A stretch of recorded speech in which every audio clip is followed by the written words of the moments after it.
The House will be in order. The prayer will be offered by the guest chaplain, Dr. Yancey C. Arrington, Clear Creek Community Church, League City, Texas. Pastor? If you would like, let us pray. Our Lord, high and mighty, King of kings and Lord of lords, who from your throne reign with power supreme and uncontrolled over all kingdoms, empires, and governments, look down in mercy. We implore you on this our country, the United States of America, and upon this body who have been given charge of governance. May they overcome appeals tempting them to rule in favor of the oppressor over the oppressed, the wicked over the righteous, the guilty over the innocent. On the contrary, knowing that the Lord, Yahweh, the Most High God, is to be feared, a great king over all the earth, and that God reigns over the nations, God sits on his holy throne. May these honorable men and women do justice, love mercy, and walk humbly with your lordship in the wise and peaceful exercise of their duties. All this we ask in the name and through the merits of Jesus Christ, your Son and the Savior. Amen. Amen. The chair has examined the journal of the last day's proceedings and announces to the House the approval thereof. Pursuant to Clause 1 of Rule 1, the journal stands approved. The Pledge of Allegiance will be led by the gentleman from Tennessee, Mr. DeJarley. I pledge allegiance to the flag of the United States of America and to the republic for which it stands, one nation, under God, indivisible, with liberty and justice for all. Without objection, the gentleman from Texas, Mr. Arrington, is recognized for 1 minute. Mr. Speaker, what a joy and honor to hear the voice of my older brother leading the People's House in prayer this morning, continuing the sacred tradition since 1789 of calling on Almighty God to consecrate our service for the good of the American people. Dr. Yancey Cook Arrington is an 8th-generation Texan who for over 25 years has served as the teaching pastor at Clear Creek Community Church in the Bay Area of Houston. He is joined today in the chamber gallery by his lovely wife, Jennifer. They are proud parents of my three nephews, Thatcher, Haddon, and Beckett. Mr. Speaker, I am eternally grateful for my brother's spiritual influence over the years and have always been inspired by his unwavering devotion to God's Word, to God's people, and to God's only begotten Son, Jesus, our Lord. Thanks be to God for men like Yancey, pastors and preachers throughout these United States who have dedicated their lives to reminding us that America is great because God is good. And only if we continue to trust in Him, the sovereign and eternal source of that goodness, will America continue to be great. I yield back. The chair lays before the House a communication. The Honorable, the Speaker, House of Representatives, sir, I have the honor to transmit herewith a copy of a letter received from Mr. Mark Goins, the Coordinator of Elections with the Tennessee Office of the Secretary of State, indicating that according to the unofficial results for the special general election held on December 2nd, 2025, the Honorable Matt Van Epps was elected representative to Congress for the 7th Congressional District of Tennessee.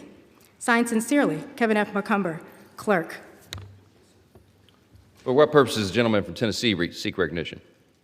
I ask unanimous consent that the gentleman from Tennessee, the Honorable Matt Van Epps, be permitted to take the oath of office today.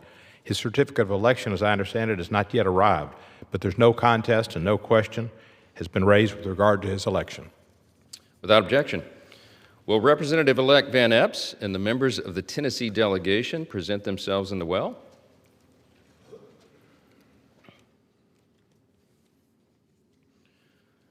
We ask all members to rise, and the representative-elect will raise his right hand. Do you solemnly swear that you will support and defend the Constitution of the United States against all enemies, foreign and domestic, that you will bear true faith and allegiance to the same, that you take this obligation freely without any mental reservation or purpose of evasion, and that you will well and faithfully discharge the duties of the office on which you are about to enter, so help you God? Congratulations, you're now a member of the 119th Congress.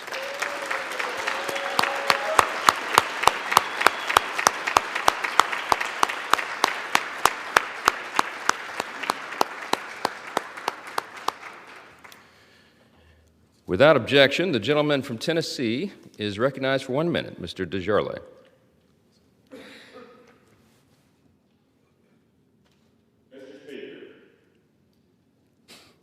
I stand here today with our Republican colleagues, including Mr. Fleischman, who joins me as the deans of our Republican delegation, to welcome our new colleague to the House.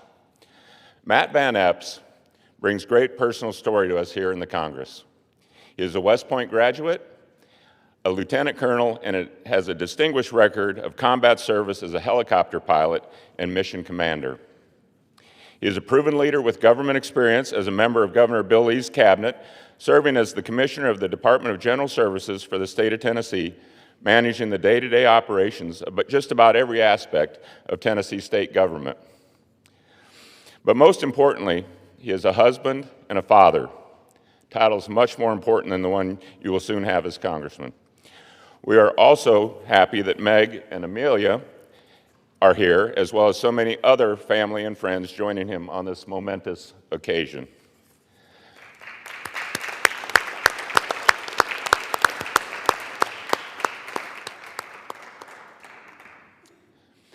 Matt has lived his life to the values of duty, honor, and country, and I know that he will carry those values into the Congress. We are excited to have him working with us, and I know so many of you in this chamber on both sides of the aisle will also appreciate and enjoy serving with him as well. But Matt, let me quickly interject here. This institution is built on debate. And as every member in this chamber can tell you, we don't always agree on things. So Matt, let me give you your first chance at providing a rebuttal. As the father of a Naval Academy graduate, we have a pretty important game coming up. So I'll simply say, go Navy, beat Army. I now welcome and yield to the gentleman from Tennessee's 7th Congressional District, Congressman Matt Van Epps, for his response. Thank you. Thank you. Thank you. Thank you, Mr. Speaker. I stand here today humbled by the trust the people of Tennessee's 7th District have placed in me. I come to this distinguished body as a Christian, a husband, and a father, and an Army Special Operations helicopter pilot with 9 combat tours who has seen firsthand what makes this nation exceptional. America's strength comes from our enduring belief that freedom is worth fighting for, and from our commitment to protect and empower the hardworking families who make the American dream possible. My commitment is simple: lower prices for Tennesseans, bring down healthcare costs, protect communities, and restore American energy independence and economic strength. I will work every day with President Trump and my colleagues in this House to deliver on the America First agenda. Our constituents are looking for results. The people of Tennessee didn't send me here to just give a speech. They sent me here to deliver, and that is exactly what I intend to do. And today we make history, as this is the first time a West Point graduate will succeed another West Point graduate for the exact same congressional seat. So respectfully, sir, go Army, beat Navy. Thank you, and I yield back.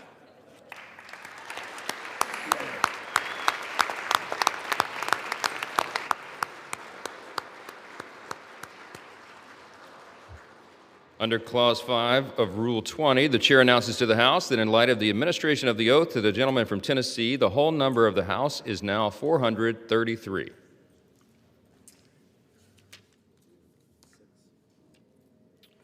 The chair will entertain up to 5 further requests for 1-minute speeches on each side of the aisle. Does the gentleman from Texas seek recognition? Without objection, the gentleman is recognized for 1 minute. Mr. Speaker, I rise today with great pride to welcome our guest preacher here today, our guest chaplain, if you will, Dr. Yancey Arrington.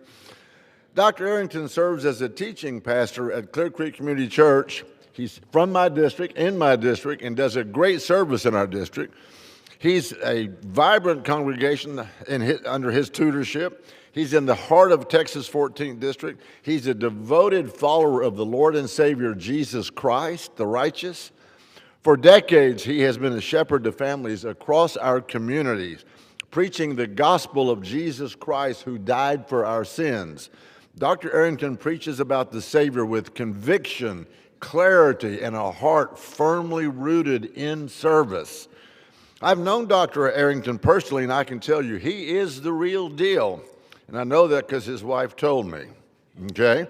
His walk matches his talk, whether he's teaching scripture about Jesus, mentoring young leaders, or helping folks through some of life's hardest moments. He does it with humility and a steady faith that strengthens everyone around him. He also happens to be the brother of my friend and Texas colleague, Congressman Chairman Jody Arrington, a true family known across Texas for their Christian leadership. Mr. Speaker, we are so grateful to have Dr. Arrington open today's proceedings in prayer. May God continue to bless him, his bride Jennifer, their 3 boys, and the great work being done at Clear Creek Community Church. Thank you, Mr. Speaker, and I yield back. The gentleman yields back. For what purpose does the gentlelady from Texas seek recognition? I ask unanimous consent to address the House for 1 minute. The gentlelady is recognized. Mr. Speaker, I rise today to announce the introduction of my bipartisan Fast Track Healthcare Apprenticeships Act, alongside my friend Congressman Mike Kennedy from Utah. Across the country, and especially in Texas, families are feeling the strain of a healthcare system that simply does not have enough trained professionals. Longer wait times, higher costs, and fewer options for care are symptoms of a workforce that is stretched far beyond its limits. Our bill takes a common-sense approach to address this shortage. It streamlines and modernizes the healthcare apprenticeship approval process, requiring federal and state labor agencies to act on the application within 45 days, and directs the Department of Labor to digitize and update the apprenticeship agreement forms to make them more accessible. These changes will help aspiring health workers get trained faster and step into good-paying, stable jobs. It will reduce barriers for employers, strengthen our workforce pipeline, and expand access to care in communities that desperately need it. Our bipartisan bill supports workers, providers, and helps ensure that every family can rely on a healthcare system that is accessible, affordable, and built to meet their needs. I urge all of my colleagues to join us in supporting this bill, and I yield back.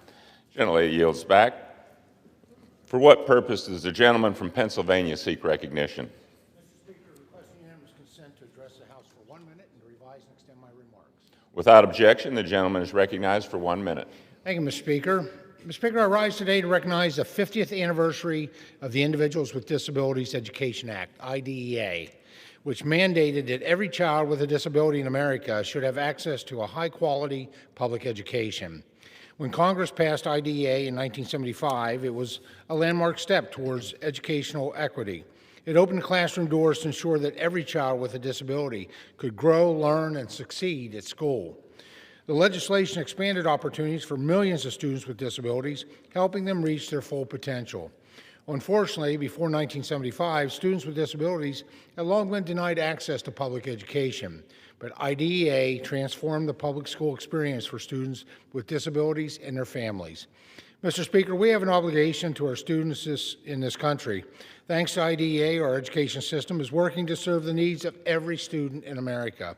This important milestone shows how far we've come in educating students with disabilities, and the legacy of this landmark and legislation means a brighter future for all.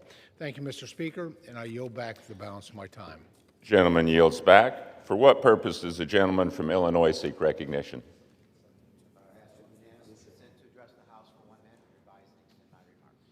Without objection, the gentleman is recognized for 1 minute.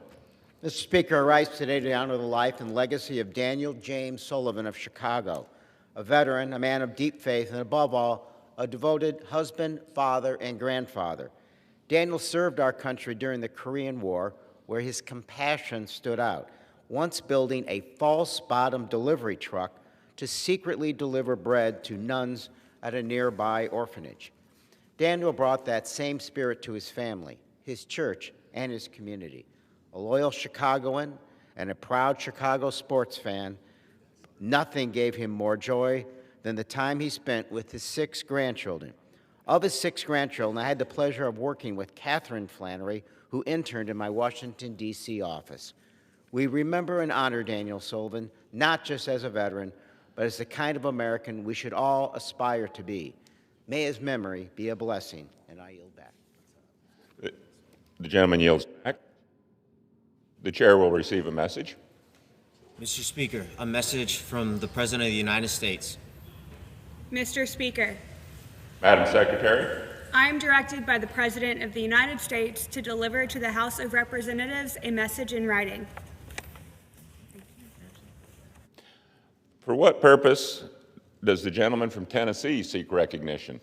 Thank you, Mr. Speaker. Just for the record, they never bowed for me, so I'm not sure what that was all about. But Does the gentleman seek recognition? I seek unanimous consent to address the House for 1 minute to revise and extend my remarks. Mr. Speaker. Without objection, the gentleman from Tennessee is recognized for 1 minute. Thank you, Mr. Speaker. Gee, thank you, sir. I rise to honor the life and legacy of my dear friend and fellow East Tennessean Charlie Tombras Jr. Charlie passed away at 83 in Knoxville, Tennessee. Charlie was a Knoxville native, and after high school, he continued his education at the University of Tennessee, where he was a member of the Sigma Alpha Epsilon fraternity. After his time at UT, Charlie served his country by joining the Army and heading to Vietnam, becoming a decorated Army Ranger. After his service, he returned to Knoxville to work for his father, the legendary Charles P. Tombras Sr., founder of the Tombras Group Advertising Agency. Charlie demonstrated grit and dedication to his advertising, pioneered campaigns for many of the world's most recognizable brands. Charlie also kick-started the process of establishing the Tombras School of Advertising and Public Relations at our beloved University of Tennessee in 2022. In addition to his successful business ventures, Charlie was a great outdoorsman, holding records in marlin, fly fishing, sail fishing, and spearfish, and loved to spend his spare time in the Smoky Mountains and the rivers of Colorado. Charlie was a well-known all-American family man who passed in the presence of his loved ones after a long battle with leukemia. We love and miss you, brother. Thank you, Mr. Speaker, and I yield back. The gentleman yields back. For what purpose does the gentlelady from Pennsylvania seek recognition? Mr. Speaker, I ask unanimous consent to address the House for 1 minute and to revise and extend my remarks. Without objection, the gentlelady is recognized for 1 minute. Thank you, Mr. Speaker. Commanding our armed forces and safeguarding our national security requires exemplary honor, experience, and loyalty to Constitution. Yet time and time again, the President and his Defense Secretary have proven themselves unfit. They have ordered dozens of illegal strikes on alleged drug boats in the Caribbean without congressional approval. This week, we've learned they likely committed war crimes by ordering a second strike targeting and killing survivors. At the same time, President Trump is pardoning criminals like Juan Orlando Hernandez, the former president of Honduras, who was convicted in a U.S. court for smuggling more than 500 tons of cocaine into our country and sentenced to 45 years. The president is also threatening violence against our very members of Congress, who simply reminded our military of their constitutional duty, not to follow illegal orders. Most troubling, the president doesn't know how to lead, and he doesn't care. Mr. Speaker, I implore my Republican colleagues, ask yourselves, is the president serious about stopping the flow of fentanyl? No, he is deathly unserious. I yield back. Gentlelady's time has expired. For what purpose does the gentleman from Minnesota seek recognition? Without objection, the gentleman is recognized for 1 minute. Mr. Speaker, I rise today to celebrate 25 years of Minnesota Agriculture and Rural Leadership Program, known as MARL. 25 years ago, MARL was founded with the goal of developing the skills of Minnesota's agriculture and rural leaders, connecting them with educational resources to build their influence and effectiveness at local, state, national, and international levels. In the year 2000, the first MARL class was selected with the inaugural seminar held that November.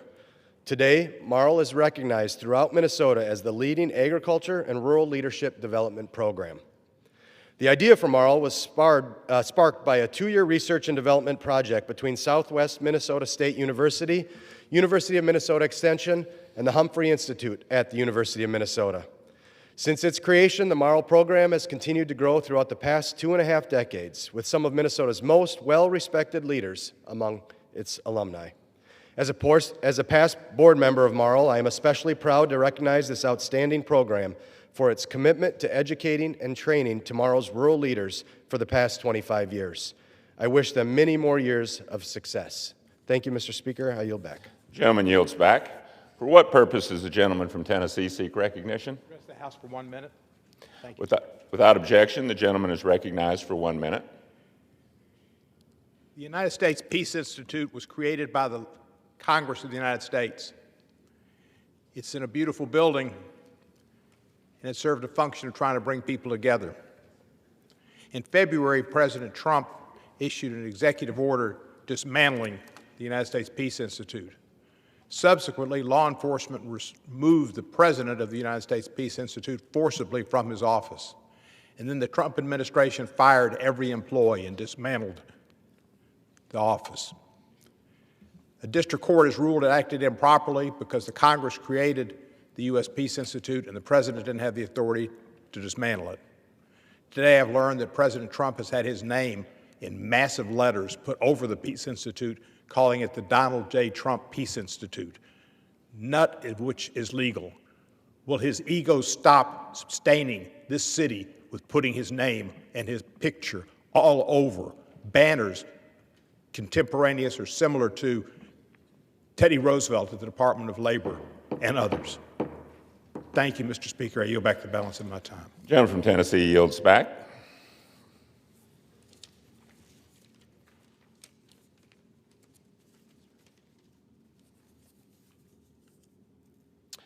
For what purpose does the gentleman from Michigan seek recognition? Mr. Speaker, pursuant to House Resolution 916, I call up H.R. 1069 and ask for its immediate consideration in the House. The clerk will report the title of the bill. Union Calendar Number 8, H.R. 1069, a bill to prohibit the availability of federal education funds for elementary and secondary schools that receive direct or indirect support from the government of the People's Republic of China. Pursuant to House Resolution 916, the amendment in the nature of substitute recommended by the Committee on Education and Workforce printed in the bill is adopted, and the bill as amended is considered read. The bill as amended shall be debatable for 1 hour, equally divided and controlled by the chair and ranking member of the Minority Committee on Education and Workforce or their respective designees. The gentleman from Michigan, Mr. Wahlberg, and the gentleman from Virginia, Mr. Scott, will each control 30 minutes. The chair recognizes the gentleman from Michigan. Thank you, Mr. Speaker. I ask unanimous consent that all members may have 5 legislative days in which to revise and extend their remarks and to insert extraneous material on H.R. 1069. Without objection. Mr. Speaker, I yield myself such time as I may consume. The gentleman is recognized. I rise in strong support of H.R. 1069. American classrooms are becoming battlegrounds for foreign influence. For years, my colleagues and I have sounded the alarm about adversaries exploiting our education system. Malign foreign entities like the Chinese Communist Party are working to undermine American values, not just on college campuses, but across our K-12 schools as well. This is not only an attack on education and academic integrity, it is a threat to our national security. Across U.S. colleges, the CCP established Confucius Institutes to push false narratives, whitewash history, and endear American students to the CCP while obscuring its brutal human rights abuses. But these propaganda operations didn't stop at higher education. In K-12 schools, Confucius classrooms sprang up, aiming to shape the minds of our youngest learners. At a 2023 subcommittee on early childhood, elementary, and secondary education hearing, Defending Education highlighted a report exposing nearly 2 decades of CCP efforts to influence thousands of children. At one point, more than 500 schools hosted Confucius classrooms, many located on U.S. military bases. That is no coincidence. Those programs are a deliberate attempt to undermine American values and compromise our security. That's why I proudly support H.R. 1069, the Promoting Responsible Oversight to Eliminate Communist Teachings for Our Kids, or the PROTECT Act, from Representative Kevin Hern and Representative Kevin Kiley. This legislation prohibits federal funds from going to any school that also accepts funding from the Chinese Communist Party. It also sets a clear precedent. The U.S. will not allow a foreign regime to dictate what our children learn. When schools accept CCP funding, they are effectively letting a totalitarian government decide their curriculum. In China, students are taught only what the Communist Party allows. America must never cede that authority. Confucius classrooms have never been reciprocated in China, where U.S.-style cultural exchanges on this scale are forbidden. The CCP is not interested in genuine cultural exchange or open dialogue. Its goal is indoctrination, teaching students that China is benevolent while erasing events like the Tiananmen Square massacre and ignoring the ongoing Uyghur genocide and other human rights abuses. By accepting CCP funding, schools shield students from the truth because the party does not want them to know it. The PROTECT Act gives schools a clear choice: federal funds or CCP funds, but not both. In the wake of years of learning loss and educational decline, schools should focus on student achievement, not spreading foreign propaganda. Under the Trump administration's leadership, we are restoring focus to the education system, putting students first and protecting them from authoritarian influences. I urge my colleagues to support H.R. 1069 to protect students, uphold American values, and safeguard our national security.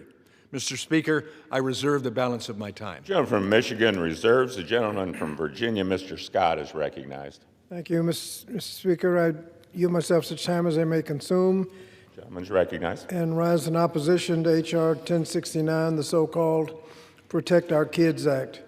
This bill would add a new stipulation that disqualifies public schools from receiving federal funds under the Elementary and Secondary Education Act if the school receives contributions, materials, or other resources from China or an individual or entity acting directly or indirectly on behalf of the government of the People's Republic of China. Now, the bill gives no guidance on what acting directly or indirectly on behalf of means, or how you're supposed to know and how a parent's contribution to a school program should be evaluated. And really, are you supposed to scrutinize all parents' contributions or just those from parents of Chinese American students? H.R. 1069 would specifically prohibit federal funding for any school that has and operates the program sponsored by the Confucius Institutes or Confucius classrooms. It's worth noting that although there may have been a lot of programs in the past, right now there may be as few as 5 Confucius Institutes in this country serving K through 12 students. And the provisions of this bill will have to be administered not by those 5 school systems, but every school district, 15,000 school districts will have to administer the provisions of this bill. As written, the bill would create significant administrative burdens to our schools and chill community investment in our children. For example, a bill would disqualify a school from receiving federal funds simply by accepting donations from a Chinese immigrant if it turns out the immigrant is acting indirectly on behalf of the government of the People's Republic of China. Now, that is, if you can find out. Now, the bill bestows upon the Secretary of Education the sole discretion of deciding if an individual is acting indirectly on behalf of the Chinese government, the very government department the Trump administration is actively dismantling. Without any additional funding or dedicated help, schools will have to become investigators and determine if an individual who wanted to donate to the school or participate in parents' contributions could possibly be tied to the Chinese government. The justified fear of losing critical federal funds would almost surely lead students to eye many well-meaning donations skeptically, sowing distrust in our neighbors. Now, note there's no limit to this level of funding. I mean, it doesn't say contributions over $1,000, over $10,000, any contribution. And it must be said that there's no credible evidence to support the claims that China is exerting any inappropriate or undue influence over America's K-12 public schools. Even the report from the group Parents Defending Education, which makes these allegations, offers speculation rather than verifiable incidents or actual influence. However, even if we're able to verify that China poses a credible threat to our K-12 schools, this bill, as written, does nothing to actually address any national security threats. Instead, it seeks to punish schools for accepting the educational materials or participating in cultural exchange programs. Actually, our schools would be the victims of the undue foreign influence, but instead of deterring the bad actors, the bill seeks to punish the victim and, in effect, punish our students. The bill is therefore poorly written, poorly tailored, misdirected, and ultimately counterproductive, and not a targeted national security measure.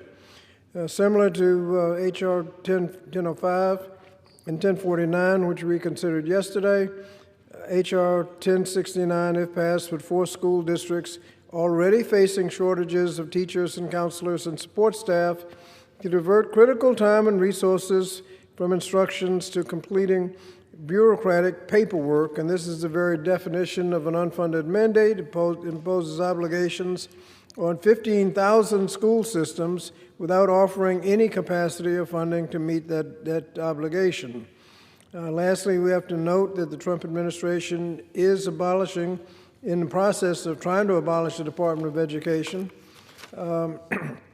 with key responsibilities being shifted to other agencies. We're left with a chaotic patchwork of authority, and no one apparently left to actually administer the provisions of this bill. For those reasons, Mr. Speaker, I recommend a no vote on the bill and reserve the balance of my time. Gentleman from Virginia reserves. The gentleman from Michigan is recognized. Mr. Speaker, I am pleased to yield 4 minutes to the gentleman from Oklahoma, Mr. Hearn, who is the Common Sense bill sponsor as well as chair of the Republican Policy Committee. The gentleman from Oklahoma is recognized for 4 minutes. Mr. Chairman, I rise in support of my bill, H.R. 1069, the Protect Our Kids Act, and I urge my colleagues, both Republican and Democrat, to support this bill. Through the Belt and Road Initiative, the Chinese Communist Party has been spreading its malign influence for over a decade. This initiative has one goal: to increase China's economic and political dominance over the United States and the world. Disguised as harmless global infrastructure, transportation, and production networks, this global campaign is anything but harmless. Education is one of the primary targets of the Belt and Road Initiative, and they're succeeding in their mission to indoctrinate American students with their communist ideals. Chinese state media has even bragged about the success of Confucius Institutes and other educational initiatives in spreading the CCP's influence. This doesn't stop our college campuses. Right now, China is invading our K-12 schools through Confucius classrooms. Over the last decade or more, the CCP has infiltrated our public education system, setting up Chinese language and cultural programs in primary and secondary schools. Similarly to the Confucius Institute model at our universities, China rapidly expanded these programs to over 1,000 established worldwide by 2017, over 500 which were in the United States. In exchange, their contracts allow China to staff those classrooms, provide curriculum, and require teachers to sign contracts, ensuring they do not damage the national interest of China. Make no mistake, this is not out of the kindness of their hearts. The CCP is not interested in helping American students learn Mandarin. They want to brainwash their children, plain and simple. Since 2013, the authoritarian government of the People's Republic of China has sent curriculum and PRC-trained teachers into hundreds of K-12 schools across America as an unofficial component of its global influence campaign. Concern over the threat posed by Confucius classrooms is not new. In 2020, Secretaries DeVos and Pompeo sent a letter to state education commissioners outlining their concern with these types of programs and urging schools to consider the threat they may pose to academic freedom. The State Department found that approval from the PRC's Minister of Education is required when filling teaching positions associated with Confucius classrooms. Concerns over the threat posed by Confucius classrooms is not always exclusive to the United States. In Australia, the New South Wales Department of Education ended the Confucius classroom presence in public schools due to concerns of potential propaganda, replacing the programs with Chinese language programs funded and managed solely by Australians. Similarly, in 2019, the Canadian province New Brunswick initiated a two-stage removal of Confucius Institute-funded programs from elementary and middle schools, once again due to the threat of Chinese propaganda. The CCP has committed countless violations of human rights, and its authoritarian agenda is antithetical to the democratic principles our country was founded on. Chinese propaganda has no place in our education system. We have taken important steps toward mitigating Chinese influence at our American universities by cracking down on Confucius institutes. Now that the Chinese government has directed its attention toward our elementary and secondary schools, it is time we do the same and protect our children from the malign influence of the CCP. The Protect Our Kids Act would prohibit federal funding for any elementary or secondary school that continues to boast or host a Confucius classroom. Schools will be notified of these requirements and given guidance for how to comply. To be clear, this legislation is only concerned with programs funded or supported by the CCP. Language programs in schools that do not partner with the CCP are not threatened by this legislation. The only objective is to prevent CCP propaganda being taught in our kids. This should not be controversial. I'll say it again, protecting our kids from Chinese propaganda should not be controversial, and I urge a yes vote on this legislation, and I yield back. Gentleman yields back. Gentleman from Michigan reserves. Gentleman from Virginia is recognized. Thank you, Mr. Speaker. Mr. Speaker, I yield what time she may consume to the gentlelady from Georgia, Ms. McBath. Gentlelady from Georgia is recognized. Thank you, Mr. Speaker, and thank you so much to the Ranking Member of Education and Workforce. I just have to say, today we're here considering a bill that's named the Protect Our Kids Act, so I'm going to speak and shift this conversation a little bit in the direction I think we really need to be going. You know, this bill, Protect Our Kids Act, does absolutely nothing to protect our kids. Just 5 days after 3 children and a 21-year-old were shot and killed in a mass shooting at a birthday party in Stockton, California, is a level of tone deafness that I don't think I've seen during my 7 years here in Washington.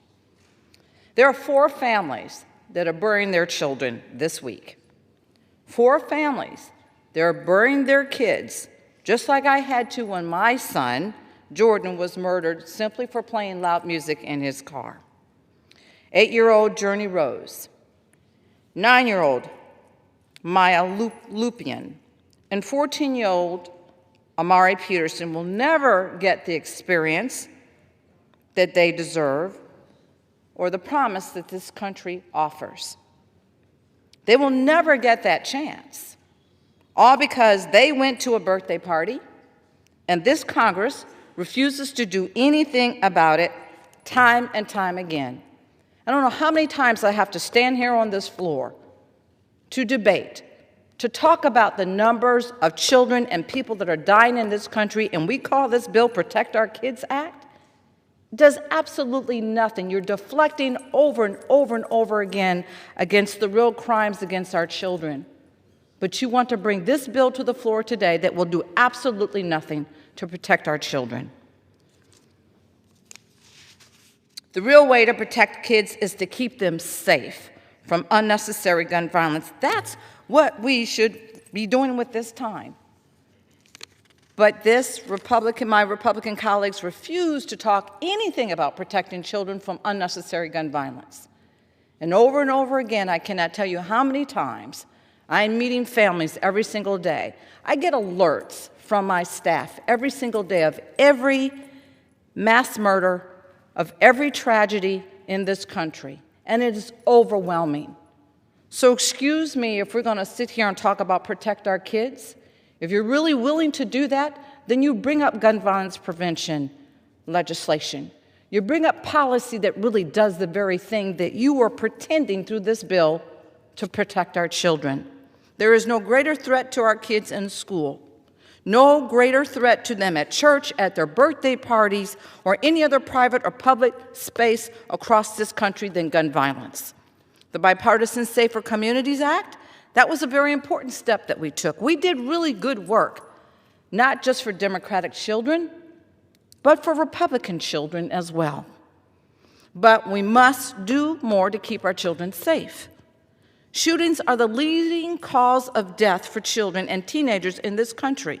And yes, my Republican colleagues, you have children and families that are dying by gun violence every single day, just like us here in the Democratic Party. But you would never know that from this bill or when we're listening to you, our Republican colleagues. But for people like me, for people who have buried their son or their loved one, their daughter, their big sister, or their little brother before their time, we know really what's at stake. We cannot continue to play this game over and over and over again, fooling the American people and telling them that we're protecting their interests, protecting their families, protecting their children with pieces of legislation like this that absolutely do nothing to protect our children. We know this cannot wait. And I'm just so sick and tired of the tone deafness of every time we get here on the floor and you want to put forth a piece of legislation that fools the American people into believing that we're really working on their interests, on their behalf, but really it's not doing that at all. We know that the longer we do nothing, the more likely it is for someone else to have their family torn apart like I have. For someone else to attend a wake or a funeral instead of a wedding or a graduation ceremony. It doesn't have to be this way. I just, if you want to say, celebrated the 12th anniversary of my son's murder. So if you want to talk about protecting our kids, let's really do that, not this facade. Columbine, Newtown, Las Vegas, Uvalde, Lewiston, Stockton. Your home does not have to be next, but trust me, my colleagues, every single one of us in this body has people that are dying every single day in our constituencies. We should be using this time to really protect our kids, not just act like we're protecting them while this Republican Congress does nothing about these tragedies at all. I encourage all of my colleagues to oppose this bill, and I yield back. Gentlelady yields back. Gentleman from Virginia reserves. The gentleman from Michigan is recognized. Thank you, Mr. Speaker. And to my friend and colleague, I want, and I think she knows, I certainly share her grief and cannot fathom the grief, especially during the past 12 years of the loss of her son. Protecting kids is a multifaceted process. We're talking about just one aspect. In our school systems today, that does not mean we disregard. We may have different approaches, but I certainly want my friend to know we're here. And I guess I'll leave it there at that point. I now am pleased. Could somebody get me another? This thing won't hold. I'm pleased to yield 2 minutes to the gentleman from California, Mr. Kiley, who is the bill's co-lead, as well as chair of the Subcommittee on Early Childhood, Elementary, and Secondary Education. Gentleman from California is recognized for 2 minutes. Mr. Speaker, I introduced H.R. 1069, the Promoting Responsible Oversight to Eliminate Communist Teaching for Our Kids Act, in order to protect our kids and to protect our country. The Chinese Communist Party is responsible for severe human rights abuses and the suppression of fundamental freedoms, with a long and well-documented history of censorship, oppression, and disregard for human rights.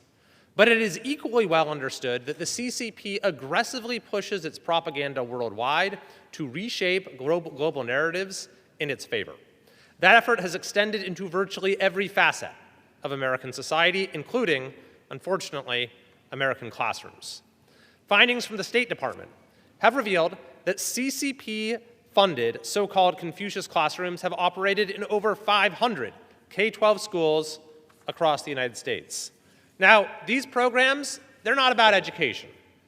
They're about influence. The CCP does not act with charitable intent. These programs exist because the CCP expects something in return: control over curriculum and influence over young minds. It is unacceptable that American school districts have entered into financial arrangements with entities tied to the CCP, an adversary of the United States and a regime with one of the worst human rights records in the world. The simple premise of this legislation is that no federal tax dollars should support schools that partner with the Chinese Communist Party. The Protect Our Kids Act puts that principle into law by ensuring that federal education funds are not available to schools that collaborate with, receive funding from, or otherwise engage in agreements with the government of the People's Republic of China. This includes partnerships with Confucius classrooms, language programs funded by the CCP, and instructional materials or personnel tied to the Chinese government. American education should teach American values, not communist propaganda. I urge my colleagues to support this bill and take a firm stand against foreign influence in our children's education. I yield back. Gentleman yields back. Gentleman from Michigan reserves. The gentleman from Virginia is recognized. Mr. Speaker, I'm prepared to close. Now reserve. Gentleman reserves. Gentleman from Michigan is recognized. Mr. Speaker, I'm pleased to yield 2 minutes to the gentleman from Utah, Mr. Owens, who's Vice Chair of the Ed and Workforce Committee on the Education and Workforce Committee. He's Vice Chair of the Subcommittee on Higher Education and Workforce Development. Mr. Owens. The Super Bowl championship member from Utah is recognized. Thank you, Mr. Speaker. I rise today in support of H.R. 1069, the Protect Our Kids Act. For far too long, American education has been undermined from within by actors who have taken advantage of our free and open society to advance nefarious and anti-freedom objectives of the Chinese Communist Party. Under the veneer of cultural and educational exchange, the CCP and its operatives have restricted free speech, monitored Chinese students and faculty, and served as intelligence-gathering conduits on emerging American technologies. These soft power tactics are part of a broader strategy to cultivate networks of communist influence within our very institutions responsible for shaping the next generation of American patriots. These subversive efforts are not limited to our universities. The CCP has reached even into elementary classrooms, cultivating favorable attitudes towards Chinese Communist Party among our young students. With passage of the Protect Our Kids Act, schools that refuse to confront this reality will no longer be eligible for federal funds. Full stop. The message is straightforward and simple to education administrators who don't understand the concept of American patriotism. This behavior will not be tolerated and no longer subsidized by the American taxpayer.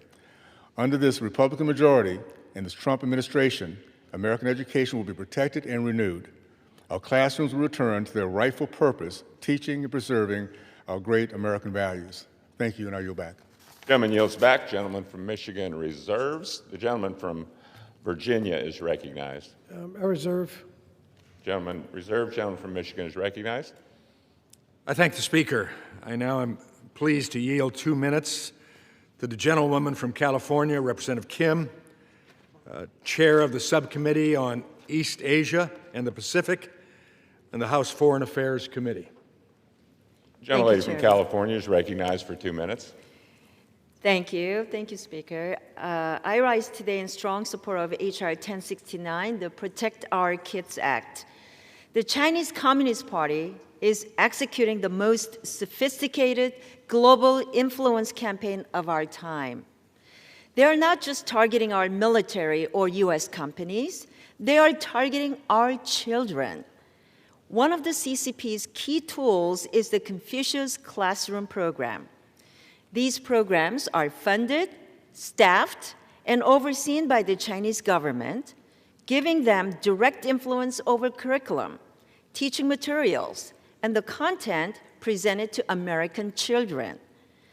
We cannot allow an authoritarian regime that censors information, rewrites history, and silences dissent to have any role in American education. Our classrooms must remain places of learning, not foreign influence. The Protect Our Kids Act sets a simple but necessary safeguard. If a school chooses to host a CCP-funded Confucius program, it should not receive federal taxpayer dollars. Simple as that. This bill upholds academic integrity, protects parents' rights over their child's schooling, counters communist propaganda, and strengthens our national security. The CCP is playing the long game, influencing minds early and often. We must meet this challenge head on. So I urge my colleagues to support this bill and stand firm against foreign indoctrination in America's schools. Thank you, and I yield back. Gentlelady yields back. Gentleman from Michigan prepared to reserves. close. Gentleman from Virginia is recognized. Thank you, Mr. Speaker. How much time do I have? Gentleman has 19 minutes. Thank you. Thank you. I yield myself the balance of the time. Mr. Speaker, when you hear the title Protect Our Kids Act, you wonder what this bill is all about. You might think protect kids from guns, protect kids from bullying, protect kids maybe from online predators. But no, this is from foreign influence from China. There's no credible evidence of any improper influence in K through 12 schools, yet this is what the bill is about. It imposes sweeping penalties that do nothing to enhance national security, only harm students. The apparent target of this legislation seems to be the maybe 5 school districts that have Confucius Institute programs, but it applies the provisions of the bill to 15,000 school systems in America. All of this unfolds while the Trump administration works to dismantle the Department of Education, leaving critical responsibilities scattered throughout agencies. This bill wastes critical resources without any apparent benefit, and therefore I urge up my colleagues to oppose the bill and yield back the balance of my time. Gentleman from Virginia yields back the balance of his time. The gentleman from Michigan is recognized. Thank you, Mr. Speaker. I yield myself the balance of my time. Gentleman's recognized. H.R. 1069, the PROTECT Act, makes clear that schools receiving funding from the Chinese Communist Party will not receive federal dollars. For too long, schools have turned a blind eye to the CCP's demands for fear of losing CCP money. But every dollar came with strings attached. Lessons glorifying tyranny, rewriting history, and indoctrinating students instead of teaching American values. Even more concerning, many of these schools were near U.S. military bases, raising risks of monitoring and surveillance of personnel.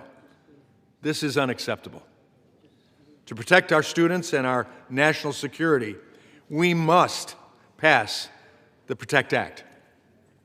It helps prevent foreign adversaries from exploiting our classrooms and promotes education grounded in truth, freedom, and American values.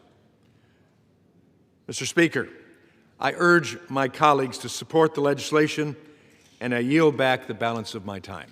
Gentleman from Michigan yields back the balance of his time. All time for debate has expired. Pursuant to House Resolution 916, the previous question is ordered on the bill as amended. The question is on engrossment and third reading of the bill. Those in favor say aye. Those opposed, no. The ayes have it. Third reading. A bill to prohibit the availability of federal education funds for elementary and secondary schools that receive direct or indirect support from the government of the People's Republic of China. The question is on passage of the bill. Those in favor say aye. Those opposed, no. The ayes have it. The bill is For what purpose the gentleman for Virginia seek As for recognition? yeas and nays, The yeas and nays are requested. Those favoring a vote in favor of the yeas and nays will rise. A sufficient number having risen, the yeas and nays are ordered. Members will record their votes by electronic device. Pursuant to Clause 9 of Rule 20, this is a 15-minute vote on passage of H.R. 1069. This is a 15 will be followed by a 5-minute vote on passage of H.R. 1049. This first vote is a 15-minute vote.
On this vote, the yeas are 247 and the nays are 164. The bill is passed. Without objection, a motion to reconsider is laid on the table.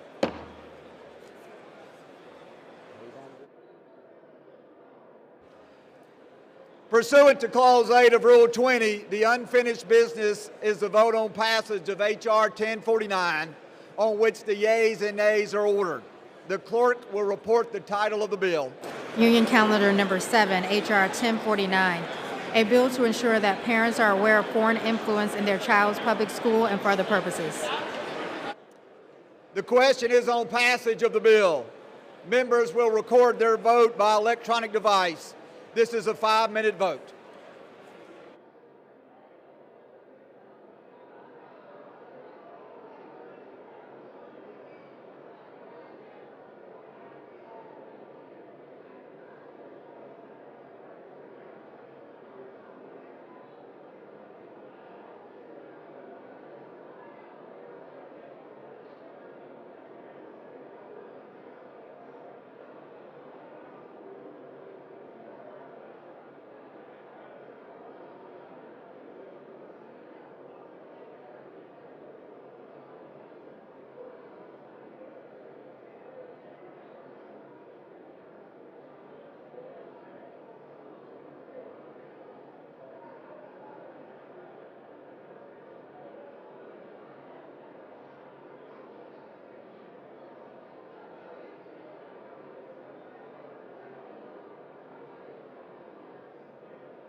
Yeas are 247 and the nays 166. The bill is passed. Without objection, a motion to reconsider is laid on the table.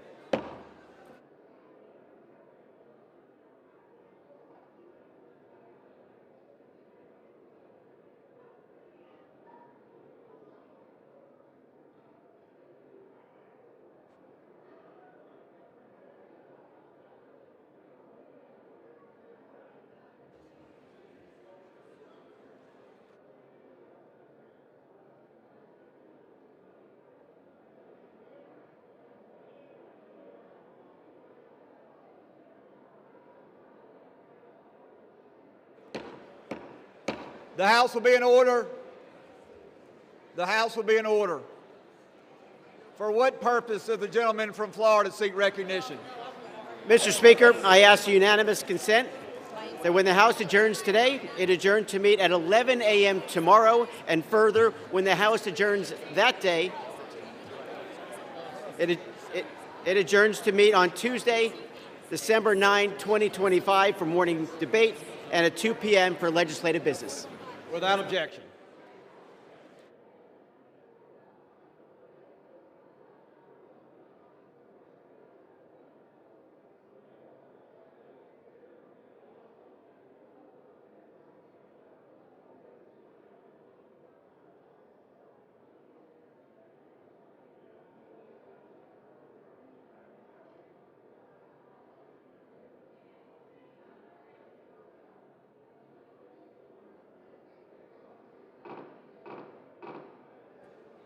The House will be in order. The chair lays before the body a message. To the Congress of the United States, consistent with Section 108 of the National Security Act of 1947, as amended, 50 United States Code 3043, I have enclosed the National Security Strategy of the United States of America. This national security strategy sets forth the guidance and direction for my administration's foreign policy and details the goals and objectives that will deliver a new golden age for America. Signed sincerely, Donald J. Trump, the White House, December 2nd, 2025.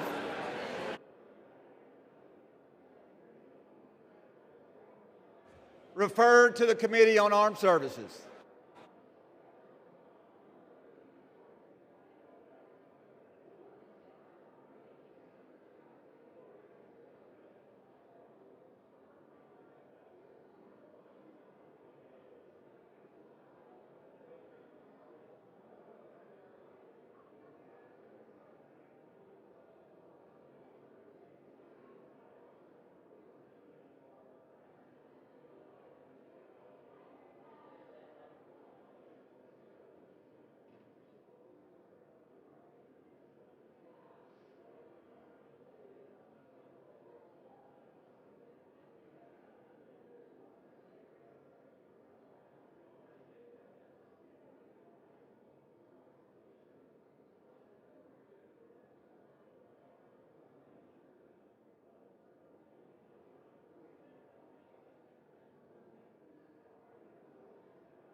The House will come to order. The chair will now entertain requests for 1-minute speeches. For what purpose does the gentleman from Indiana seek to be recognized?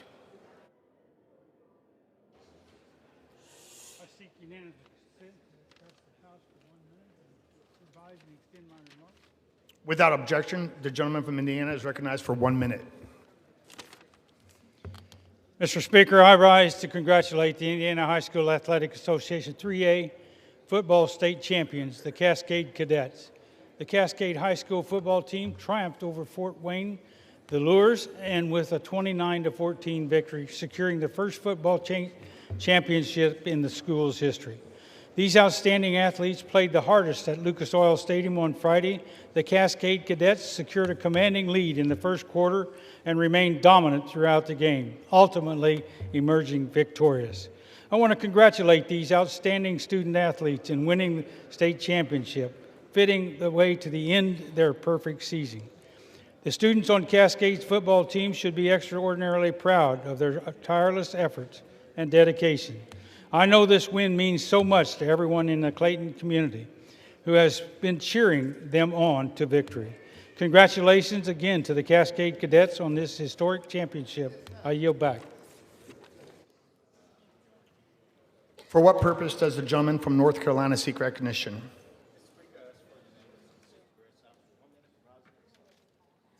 Without objection, the gentleman from North Carolina is recognized for 1 minute.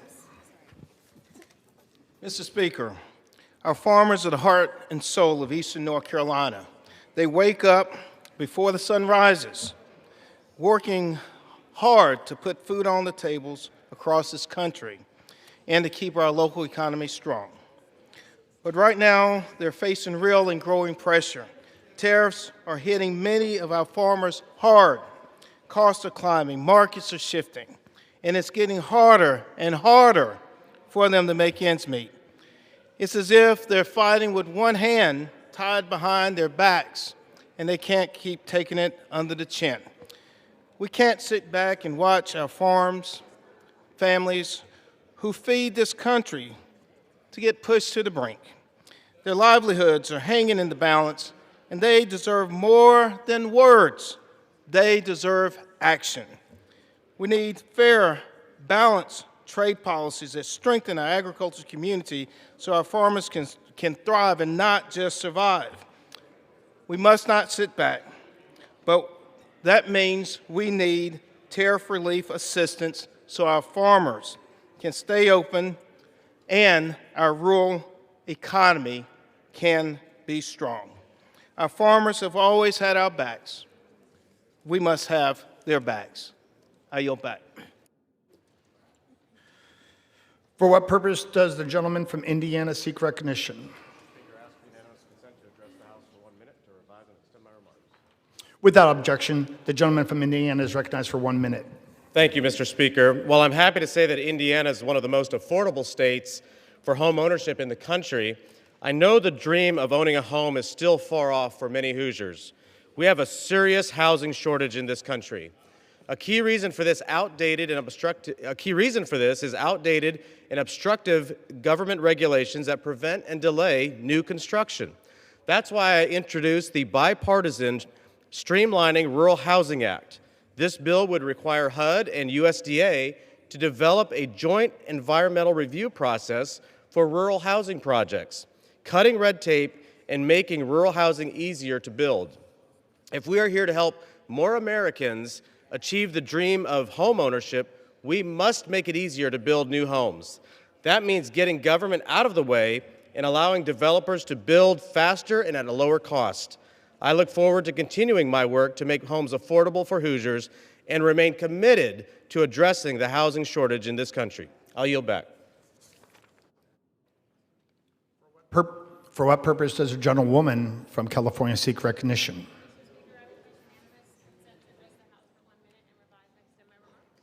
Without objection, the gentlewoman from California is recognized for 1 minute. Mr. Speaker, on October 7th, my constituent, Vicente Ventura Aguilar, was snatched off the street by federal immigration agents. According to a friend who was detained alongside him, Vicente was last seen on October 8th when he suffered a medical emergency and was separated from the group to receive care. Today, he is nowhere to be found. He has been missing for 8 weeks. Homeland Security claims he was never in their custody despite multiple credible eyewitnesses who say otherwise. Mr. Speaker, Vicente has lived in the United States for 17 years. He is not a criminal. He has a family that loves him and is now desperately searching for answers about his well-being and whereabouts. We should not have to chase down Homeland Security, call hospitals, or even the morgue just to get them. This is not about immigration status, this is about humanity. And the United States cannot simply disappear people. If this can happen to Vicente Aguilar Ventura, it can happen to anyone who calls this nation home. I demand answers on Vicente's disappearance, and I will not stop until I get them. I yield back. For what purpose does the gentleman from Iowa seek recognition?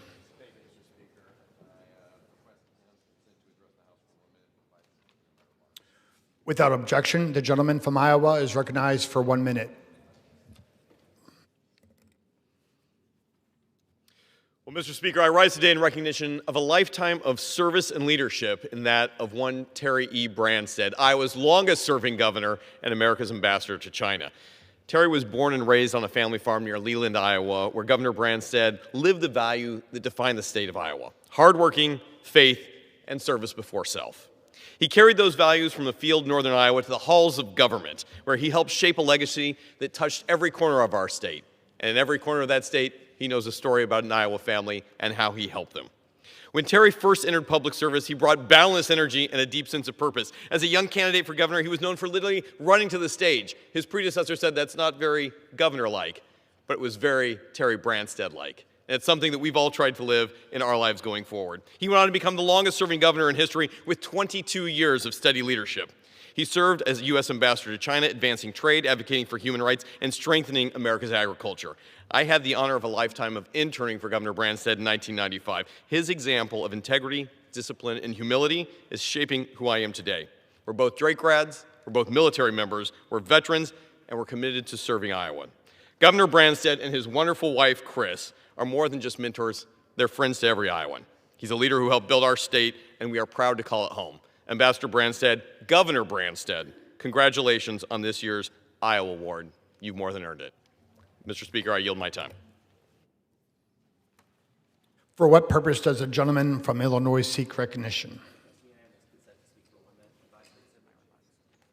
Without objection, the gentleman from Illinois is recognized for 1 minute. I rise this morning to honor the life of Jordan Ball, a Galesburg 7th grade history teacher and basketball coach, a former Monmouth Roseville High School teacher, and a proud graduate of Monmouth College. On Monday, he was involved in a bad car accident, and he lost his life at just 26 years old. Jordan leaves a loving wife, Alex, and young son, Atticus. His wife is also pregnant with their next child, who will be born with a guardian angel for a father. I know how hard this has been for everyone in the tight-knit communities of Watauga, Galesburg, and Monmouth. His students revered him as a leader, and we should all move forward today with his legacy of working together as a team to achieve great things. Western Illinois is better off today because Jordan Ball was there.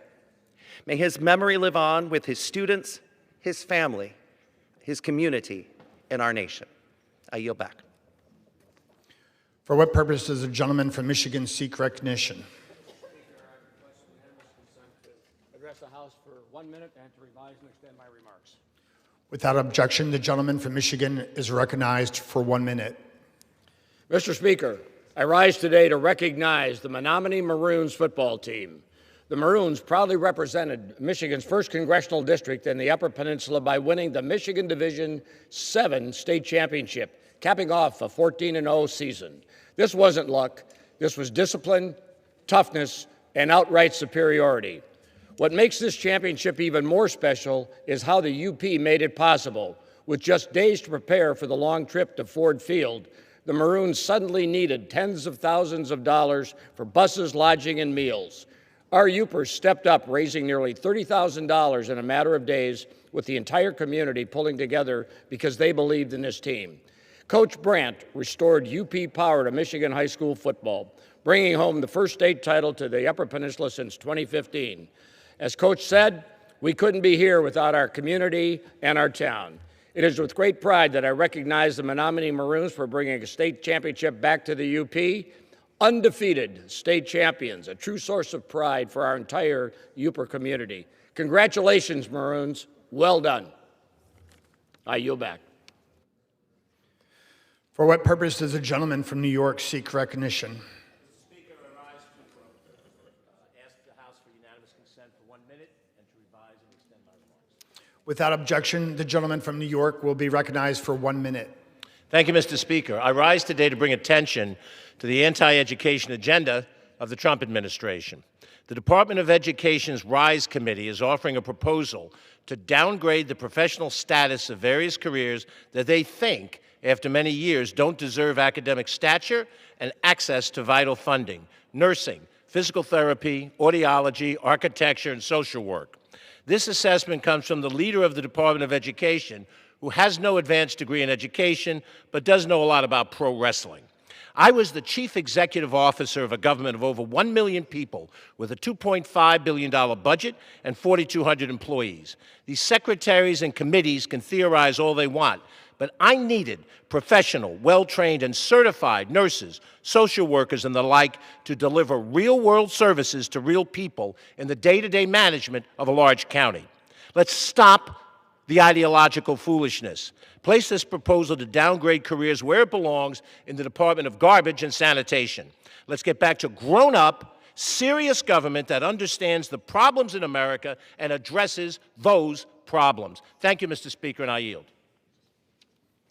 For what purpose does a gentleman from Missouri seek recognition? Mr. Speaker, I seek unanimous consent to address the House for 1 minute and to revise and extend my remarks. Without objection, the gentleman from Missouri will be recognized for 1 minute. Mr. Speaker, I rise today to honor the life and the legacy of Kathleen Atencio, a beloved wife and mother who passed away peacefully at her home after her courageous fight with brain cancer. Born and raised in Ridley Park, Pennsylvania, Kathleen lived a life defined by her service and dedication to her faith, family, and friends. Her family knew her as someone who was extraordinarily accomplished, humble, and intelligent. She lived her life by the quote often attributed to Maya Angelou: "People will forget what you said, people will forget what you did, but people will never forget how you made them feel." Everybody who was part of Kathy's life, family, and friends was made a better person by her. Kathy had a gift for making others feel seen, supported, and loved, whether offering a prayer, a home-cooked meal, or a steady voice of encouragement. She made people better simply by being in their lives. A rich life and a storied legacy, Kathy leaves behind her husband, Joe, and her children, Audrey and August. May she rest in peace. And I yield back. For what purpose does a gentlewoman from Vermont seek recognition? Without objection, the gentlewoman from Vermont will be recognized for 1 minute.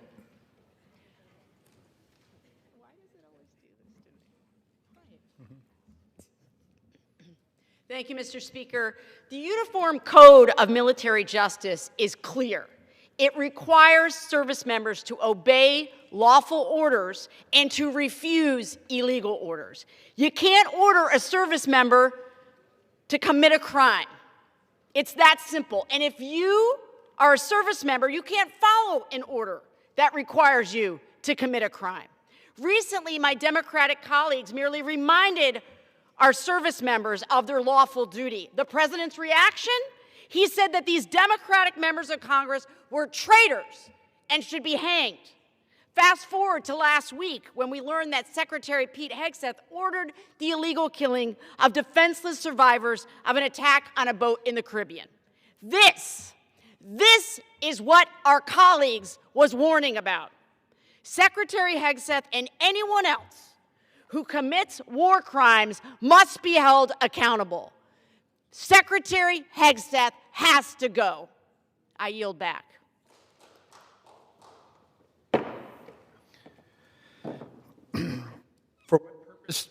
For what purpose does the gentleman from Georgia seek recognition? Ask unanimous consent to address the House for 1 minute to revise and extend my remarks. Without objection, the gentleman from Georgia will be recognized for 1 minute. Mr. Speaker, I rise today to recognize the National Museum of the Mighty 8th Air Force in Pooler, Georgia, which was named Best Museum in Georgia in the 2025 Best of Georgia Awards. This honor reflects the museum's significance as a leading institution for historical education in our state.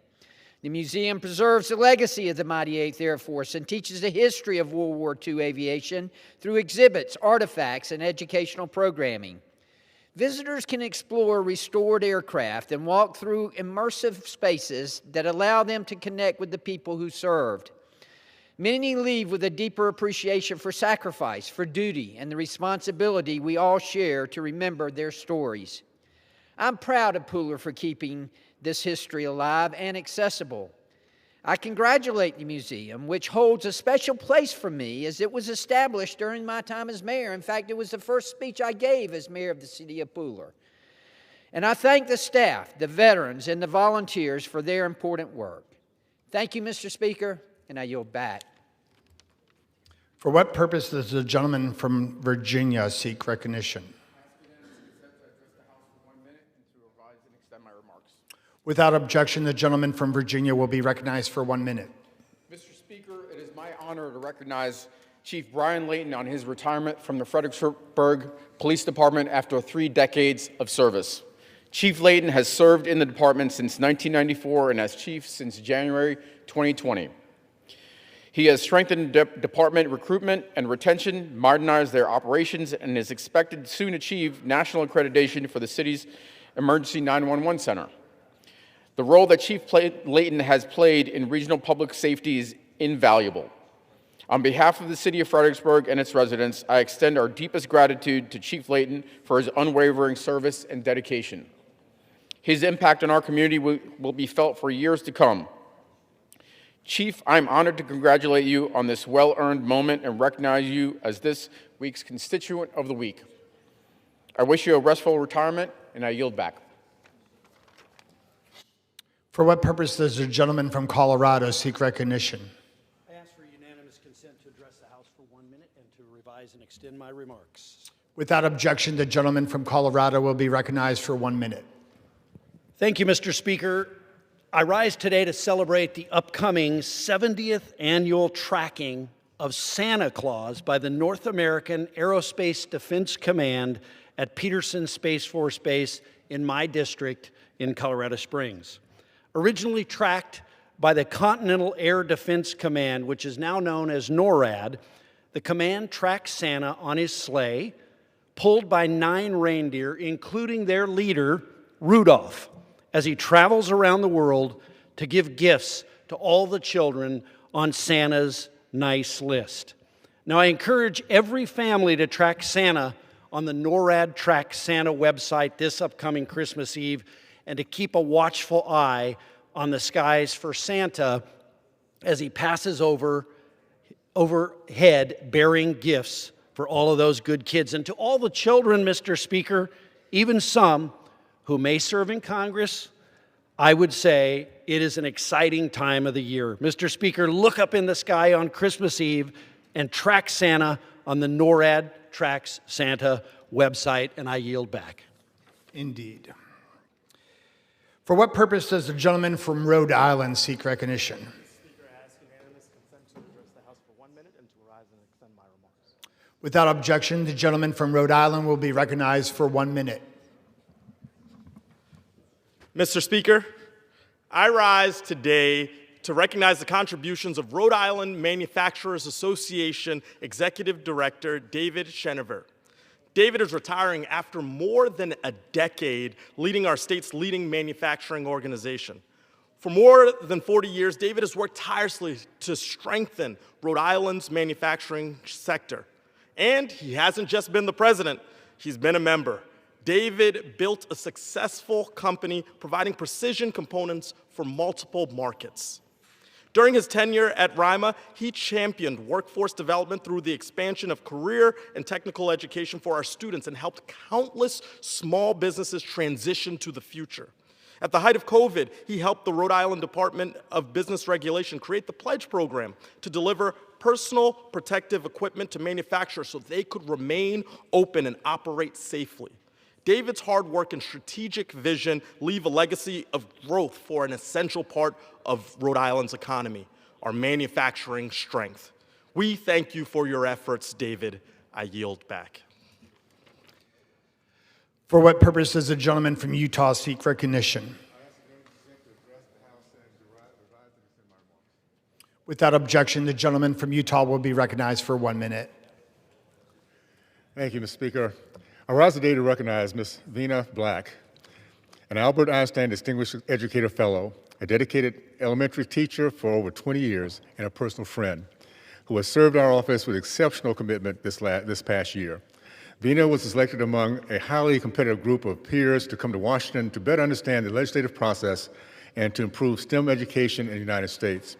For a year, she not only stepped away from her classroom and beloved students, but also her devoted wife and exceptional mother, also left behind her husband, Gabe, and her 2 children, Aiden and Sydney. Vina's position and passion for STEM education and her students was unmistakable and contagious. Her kindness and time she gave everyone who stepped into her office enriched our team. She was a dependable, welcoming smile that greeted every single day. Her time in office was impactful and memorable, and it permanently deepened my understanding of what it means to be a teacher in America today. I came to rely on her invaluable insight and award-winning educator, and as a award-winning educator, and her hard-earned classroom experience directly shaped our education policy and work, giving us a clear understanding of how federal decisions truly affect teachers and students. While we dearly miss Ms. Black in our Canton office, I am grateful she has returned to a place where her impact is greatest and most needed, in the classroom. Thank you, and I'll yield back. For what purpose does the gentleman from New Jersey seek recognition? Speaker, I request unanimous consent to address the House for 1 minute and to revise and extend my remarks. Without objection, the gentleman from New Jersey will be recognized for 1 minute. Mr. Speaker, I rise today to wish a happy retirement to so many of our House Republican colleagues who are leaving in a mass exodus, with more departures to come, according to Jake Sherman. That's despite all the accomplishments Republicans have tried to sell to the American people. Let's recap what they've done this year alone. They cut $1 trillion from Medicaid and the ACA, putting affordable health care out of reach for millions of Americans. They passed the largest cut to SNAP in history, leaving families across the country with less access to food. They've stayed silent while ICE terrorizes our communities, causing irreparable damage and even detaining U.S. citizens. So instead of running for re-election on their disastrous record, they are choosing to walk away. And House Democrats are ready to take on these challenges and fight for all Americans. We are ready to make our country more affordable, to fix our broken immigration system, and to deliver a government that works for the people. And that is exactly what we will do when we take back the majority next Congress, if not sooner. Thank you, and I yield back. The gentleman from California. What purpose does the gentleman from California seek recognition? Without objection, the gentleman from California shall be recognized for 1 minute. Thank you, Mr. Speaker. Well, here it is, the word affordability. It's become a cute buzzword nowadays because the last 4 years of the Biden administration and in my home state of California, so many things have caused things to become unaffordable. And so the idea is going to be to paper over with borrowed money in this place, when really, if we attack the core issues that make things unaffordable, that cause inflation, that cause inability to start business in my home state in this country, energy costs, okay? Electricity and fuel, especially in my home state in Northern California, we have the highest electricity everywhere. As we see the rest of the country due to Trump's policies coming in, fuel prices are coming down. We're getting down about the $2 level. In my home state of California, where they're going to shut down, I hear 3 refineries now, and we can't keep a pipeline full. and they have a new fuel standard that makes more carbon have to be taken out of the fuel. That fuel will be more expensive. We're going to see, according to a USC study, perhaps $8.50 fuel in California. Yeah, there's affordability for you right there, driven by Democrat policies, by regulations as well. Profligate government spending, $2 trillion deficits every year. When it sucks all the money out of the room of other people needing to borrow and spend, when the government's spending all the money, handing out $2,000 checks and $1,200 checks and $600 checks, it's all borrowed money. There's no credit then. As well as the burdensome regulations, weaponizing NEPA, weaponizing the Clean Air Act, weaponizing the Endangered Species Act. All well-intentioned when they're passed, they've been weaponized to stop projects, stop people from doing things. That's what's causing affordability to be unaffordable, is these regulations, these costs, driven by more government. I yield back. For what purpose does the gentlewoman from Maryland seek recognition? Without objection, the gentlewoman from Maryland will be recognized for 1 minute. Mr. Speaker, I rise today to emphasize the duty we have to support our American communities in the face of disaster. Mountain, Maryland, in my district, was hit by devastating floods last May. In fact, 200 elementary students and teachers were evacuated from their classrooms by boat and over heights of water of 12 feet.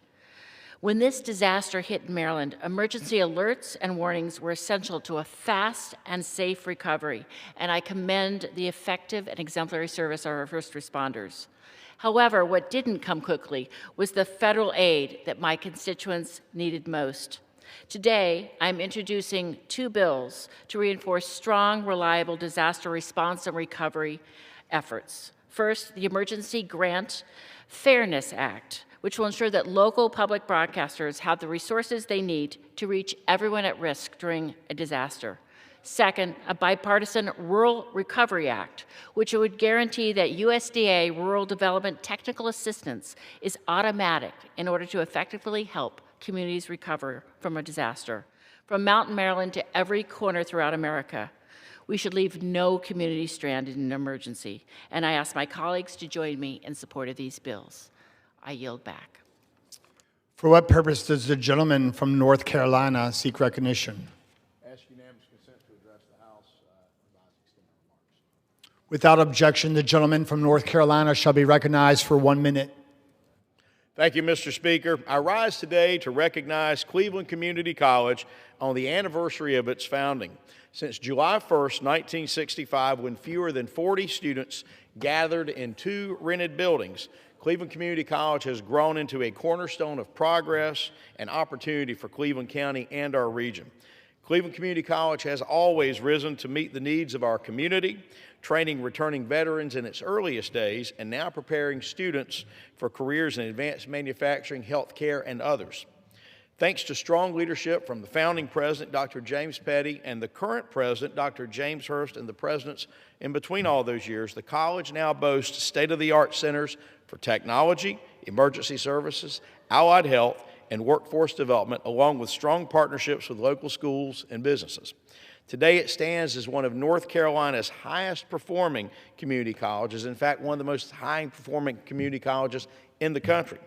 Congratulations again to Cleveland Community College on their 60th anniversary. With that, I yield back. For what purpose does the gentleman from New York seek recognition?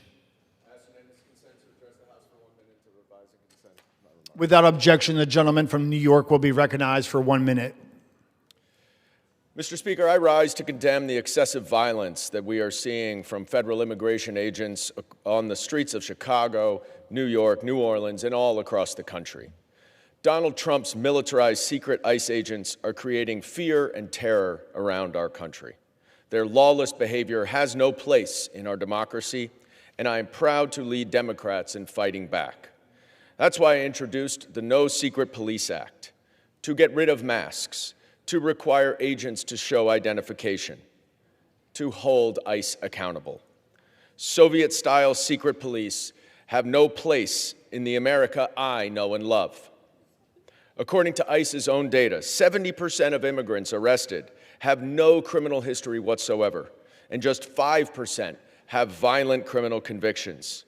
Despite the lies that you hear coming out of the White House, ICE is meeting its quotas by targeting hardworking immigrants, many here lawfully, simply trying to pursue the American dream. The first and easiest step to correct this problem is to pass my No Secret Police Act. I urge my colleagues to do so without delay. Thank you, and I yield back. For what purpose does the gentlewoman from Michigan seek recognition? Address the House for 1 minute. Without objection, the gentlewoman from Michigan will be recognized for 1 minute. 267%. That's how much energy prices increase in communities located near big tech data centers.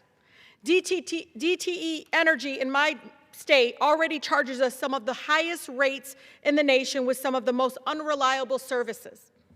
Do you like clean water coming out of your taps at affordable prices? So do I. You better hope a data center doesn't get built near you. Do you like breathing clean air and being outdoors? I do. Organize like hell to keep these extremely loud data centers and their emissions out of your community. So for many expensive utility companies, increased air, water, light, and noise pollution, we get a lot of more AI slop bullshit that nobody asked for. These Silicon Valley billionaires don't care about our communities. Believe me when I tell you, all they care about is profit. They don't care that these data centers will absolutely make life miserable. All they care about is the money and the power. I'm so inspired by the grassroots movement in the state of Michigan right now, popping up all over the state to protect our communities from data centers. I want them to know loud and clear here in Congress, I have your back. Members are reminded to address their remarks to the chair and to avoid profanity. For what purpose does the gentlewoman from Ohio seek recognition? Without objection, the gentlewoman from Ohio will be recognized for 1 minute. Mr. Speaker, with deep gratitude, I rise today to honor the AFL-CIO's 70th anniversary. 70 years ago, the AFL-CIO co-joined laborers with a bold vision: the dignity of a day's work must be matched by the dignity of a worker's life. Their merger formed a promise. America would be stronger when working people stand together. That promise is personal. Our mother was a proud union organizer.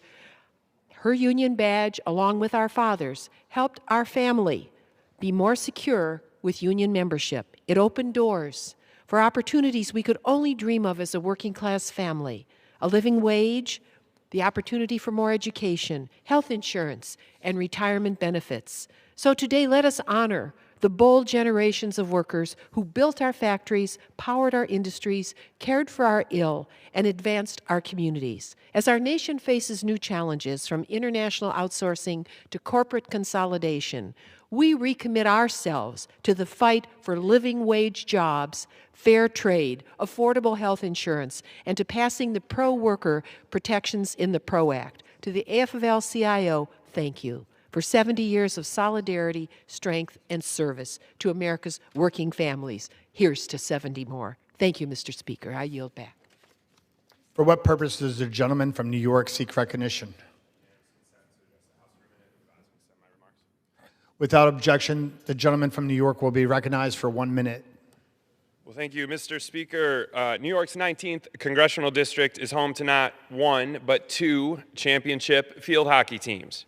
The Whitney Point Eagles just won their 5th straight state title. That's 10 championships in the last 11 years. The Eagles earned this one with a perfectly executed corner in overtime. It's the kind of composure under pressure that you only get from hard work and discipline and great coach like Nicole Houston.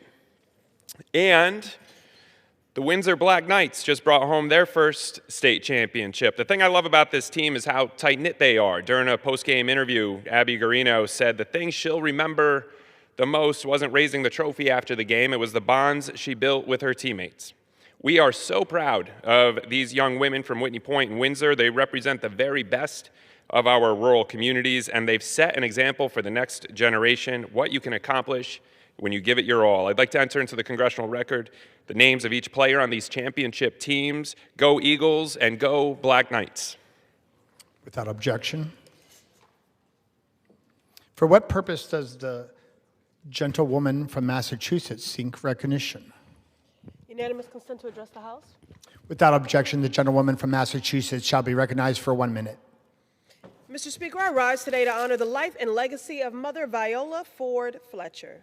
She was a living monument to truth-telling and righteous resistance, a steward of Black history and cultural preservation. At 111 years old, she carried within her the memories of one of our nation's darkest chapters, the 1921 Tulsa Race Massacre, and she bore these memories with unmatched grace and courage. Mother Fletcher refused to let this nation look away. She traveled the world demanding justice, not just for herself or her family, but for Greenwood, for the generations robbed of life and prosperity. When she testified in this very institution, her voice shook the halls of Congress and the conscience of our nation. Mother Fletcher's passing is a profound loss, but her legacy is a call to continue the fight for full reparations. May we honor her transition to ancestor by moving in her spirit with unyielding hope, moral clarity, and faith that justice, though delayed, is not denied. I yield. Under the Speaker's announcements policy, January 3rd, 2025, the gentleman from California, Mr. Kiley, is recognized for 60 minutes as the designee of the Majority Leader.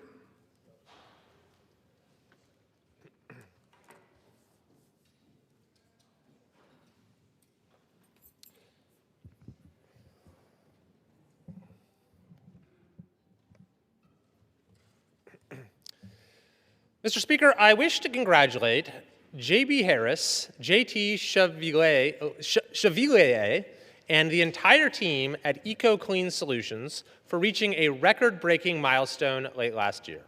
1 million square feet of Lake Tahoe shoreline cleaned by the team's beach cleaning robot, Beebot. JB and JT, two longtime friends from Las Vegas, were drawn to the Sierra Nevada by the beauty and lifestyle of the mountains. As their connection to the area and the great outdoors deepened, JB and JT witnessed the toll of increased tourism on their natural surroundings. With the motivation to give back to the home that had given them so much, EcoClean was created to respond to the need for environmental responsibility and sustainability. With the annual number of visitors to Lake Tahoe growing to 15 million people, Tahoe's beaches experienced a surge in waste, particularly during peak travel seasons. JB and JT recognized the problem and set out to find innovative and low-impact solutions to this growing concern. In their search, the team discovered Beebot, the first battery and solar-powered beach cleaning robot on the West Coast. Through funding provided by the North Tahoe Community Alliance, the team was able to successfully deploy Beebot to the shores of Lake Tahoe, maximizing beach cleanup efforts through advanced technology and in partnership with local volunteers. Through this innovative solution, EcoClean Solutions and their beach cleaning Beebot have cleaned more than 1 million square miles of Lake Tahoe's shoreline, picking up over 38,000 pieces of litter that may have become pollution in Lake Tahoe. In comparison to visible litter items collected by volunteers, Beebots detect and remove up to 10 times the number of items hidden under the surface of the sand. They also partner and collaborate with several local organizations, one of which includes the Desert Research Institute, which analyzes the litter taken from the lake to better understand pollutants and proactively address their source. It is an honor to represent exemplary businesses such as EcoClean Solutions in the United States House of Representatives. They exemplify how American innovation can serve as a solution to the issues that are facing our communities and the nation at large. Therefore, on behalf of the United States House of Representatives, I am honored to recognize JB, JT, and EcoClean Solutions for reaching this significant milestone and for their ongoing dedication to protecting the beauty of Lake Tahoe's shorelines for generations to come.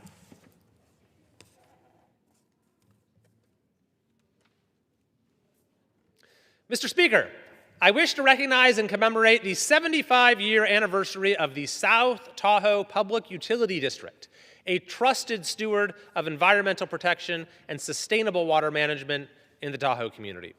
The South Tahoe Public Utility District was formed in the 1950s to protect the ecosystem of the Tahoe Basin while furnishing customers with reliable water and wastewater treatment services. Since then, they've grown into a nationally recognized utility that exemplifies innovation, resilience, and exceptionalism in public service. The district supplies quality drinking water and provides reliable wastewater collection, treatment, and export services to over 14,000 residents and 660 commercial and government sites. Their services play a significant role in the function of the region and have improved the quality of life and experiences for residents, businesses, and visitors. Over the span of more than 7 decades, the South Tahoe Public Utility District has achieved a wide diversity of accomplishments, including building the world's first advanced wastewater treatment plant, bringing high-quality Tahoe tap to the community, earning national recognition as the Environmental Protection Agency's Wastewater Treatment Plant of the Year, and becoming a 100% recycled wastewater operation, just to name a few. These successes reflect the district's deep commitment to protecting Lake Tahoe's environment, ensuring the sustainability of its water resources, and fostering community engagement. Throughout its history, the South Tahoe Public Utility District has faced and overcome many unique challenges. During droughts, wildfires, and even a global pandemic, the district did not falter in its mission. In moments of crisis, such as the Angora, Tamarack, and Calder fires, the district's personnel displayed courage and determination, standing shoulder to shoulder with firefighters under hazardous conditions and evacuation orders to continuously maintain water flow and wastewater treatment. For 3/4 of a century, the South Tahoe Public Utility District has established a legacy of efficiency, professionalism, and excellence. I have no doubt that that legacy will only continue to grow in the years to come. It has been a privilege to work alongside the South Tahoe Public Utility District throughout my tenure as Tahoe's representative in Congress.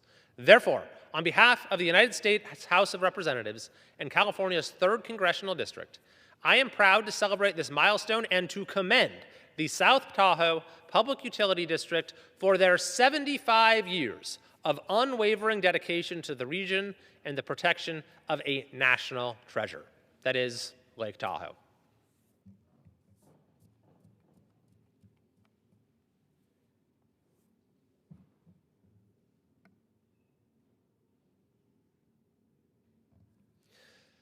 Mr. Speaker, I rise today to urge prompt action on a matter that could make life a lot more difficult for millions of people in this country. And that is the expiration of tax credits that could lead to a massive increase in health care costs. We're talking about 22 million Americans who will be directly affected, some of them seeing thousands and thousands of dollars in increases in their health care costs. That's something that a lot of these folks simply cannot afford. So that is the reality of what will happen if Congress does nothing, if Congress fails to act. Because that is not acceptable to me, and I know it's not acceptable to a lot of members on both sides of the aisle, I've introduced legislation with Sam Liccardo, a bipartisan bill called the Fix-It Act, which will stop this cliff from occurring, which will spare these Americans this massive increase in health care costs. Here's what it does. It says, let's extend these tax credits for a temporary period of time, for 2 years. That will give us the runway that we need to work on a broader solution to the health care affordability crisis in America without forcing millions of Americans to pay the price in the meantime. Now, importantly, our bill not only provides this temporary extension, but it also includes reforms that pay for themselves. In other words, the savings that we get through our reforms are actually greater than the cost of the extension itself. This is according to the Center for a Responsible Federal Budget that analyzed several proposals that are out there and found that the bill that Sam Liccardo and I have introduced is the only one that actually does not increase the deficit and indeed actually achieves savings for taxpayers. We do this with sensible cost controls, income caps, to make sure that the tax credits goes to those who truly need it. So you'll still be eligible as long as you're a family of 4 up to an income level of $192,000. It also includes strong anti-fraud measures that will save billions from the fraud that we know is far too pervasive in this program. It enacts reforms to a program called Medicare Advantage that are supported by the AARP because we've seen insurers have been overcharging in this program to the tune of tens of billions of dollars over the course of a decade. So all of those elements not only actually make it so we're not increasing the deficit or having to raise taxes or increase spending with this extension, but they also make the extension inherently temporary in the sense that if you have a pay-for like we do, then any extension, you'll have to find another pay-for that will entail additional trade-offs. So that is a accountability measure to make sure this doesn't become just a never-ending series of extensions, but truly is temporary.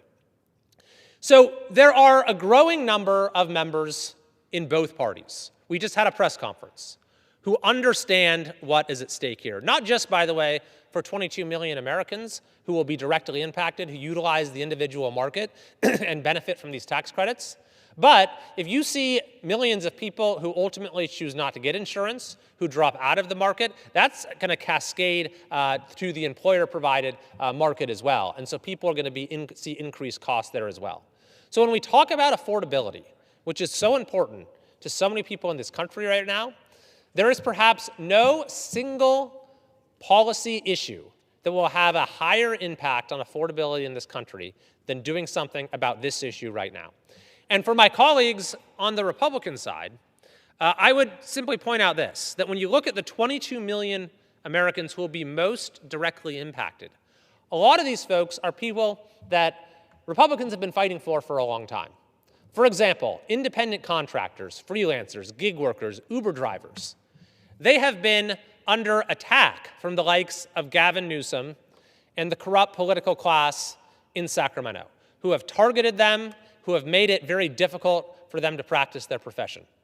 The Biden administration actually brought in Newsom's labor secretary, Julie Su, to try to do the same thing, targeting independent contractors on a national level. Well, they are the folks who will perhaps suffer most if these tax credits expire, because they rely on that individual market and they don't really have any other option. And so they'll be forced to pay thousands and thousands of dollars more when their income is already uncertain. We simply can't let that happen. Or small businesses, small business owners, their employees who rely on the individual market. This will absolutely be devastating to many of them if they're forced to shoulder this cost. Early retirees who are not yet eligible for Medicare, millions of them rely on these tax credits. So that is why I believe that doing nothing is not an option. And I have made no secret of the fact that I think the House of Representatives has been missing in action in a lot of ways in recent months. The House was literally not here for a period of almost 2 months. The Speaker inexplicably canceled session for 6 consecutive weeks. The House has not been in the driver's seat when it comes to many important policy issues facing the country. The House has even chosen to cede some of its own legislative authority on certain issues. This is extremely troubling to me. I have been encouraging a change of course, and this issue right now, which is a matter of urgency, which needs to be dealt with before the end of the year, is an opportunity for the House to change course, to reclaim its legislative authority, to actually drive policy in the right way, to become the people's House again by actually serving the American people in a way that will make a profound difference in the lives of many of them throughout the country.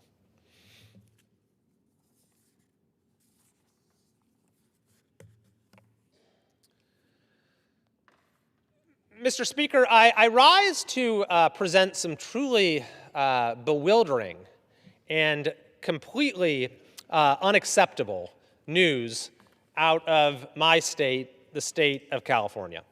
I have been very critical of government performance in our state, with giving taxpayers the services that they are paying for. And this latest example makes that point very, very clearly.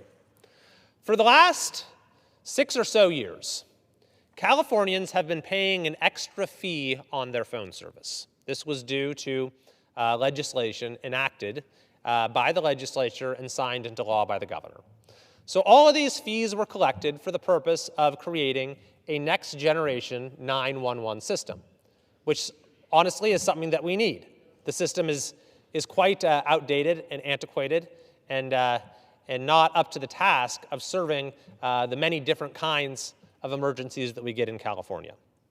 So for the last 6 years, these extra fees paid for by California taxpayers, which are in addition to the state budget itself going up over 50% during that time period, these fees were used to build out this new 911 system.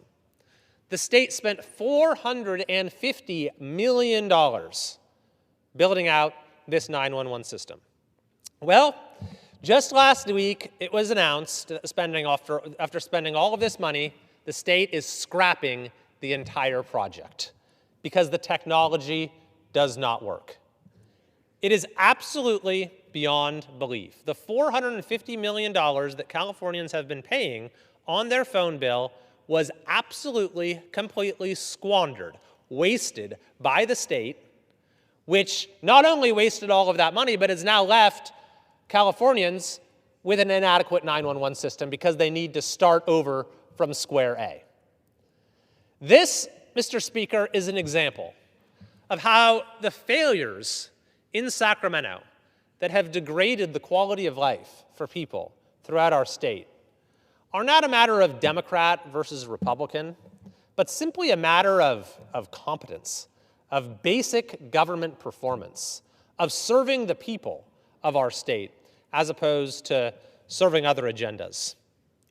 So I hope that this latest debacle will be a wake-up call to demand the sort of accountability that our taxpayers are entitled to in California, and for the way the government in Sacramento is run to be completely revisited, to be reoriented in a way that is based on performance, that is based on competence, that draws upon the best practices of the private sector, and that ultimately is geared towards citizen service rather than the other interests and agendas that too often prevail at our Capitol.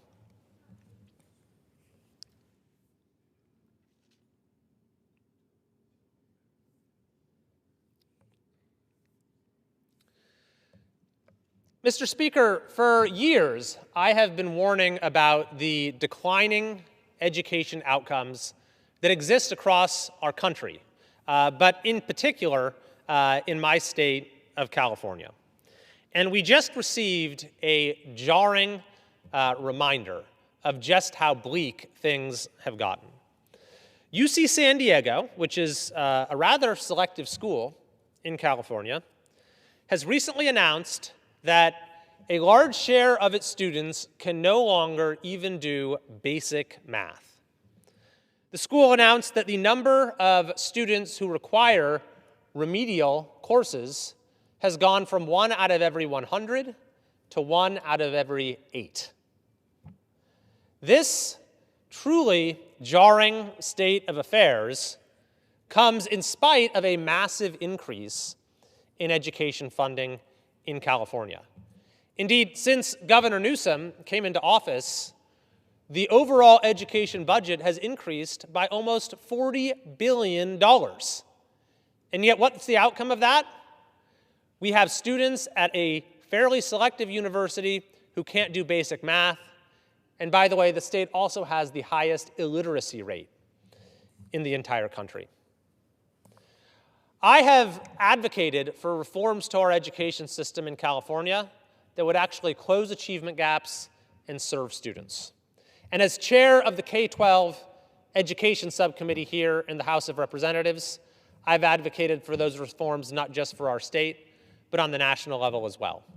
We have seen that when states and districts take a data-based approach to instruction, then it can get tremendous results for students. We see examples like KIPP or Success Academy. These are charter networks that have vastly, vastly outperformed other public schools, despite serving students who are well below the poverty level in many cases. If Success Academy were its own district, it would rank at the very top of the rankings in student performance in the state of New York, which is one of the reasons I'm sponsoring the High Quality Charter School Act that would make more opportunities like that available throughout the country. We've also held hearings in my subcommittee on teaching literacy appropriately, which California is finally moving in that direction. Teaching math appropriately, getting back to basics, utilizing education technology in the right way without having students be exposed to excessive screen time. We've looked at school choice programs, including, most importantly, expanding charter schools. And we've looked at the foundational importance of parental rights. In California, unfortunately, we have an education system that is not about the kids. That's why we have among the highest achievement gaps in the country. That's why we have these jarring statistics that we're getting out of UC San Diego. That's why California had the longest school shutdown in the entire country during COVID-19. So I would hope that these latest numbers will serve as a wake-up call to enact the sort of education reforms that have worked well in other states, because we are failing our students right now, and we are imperiling our state and increasingly our country's future.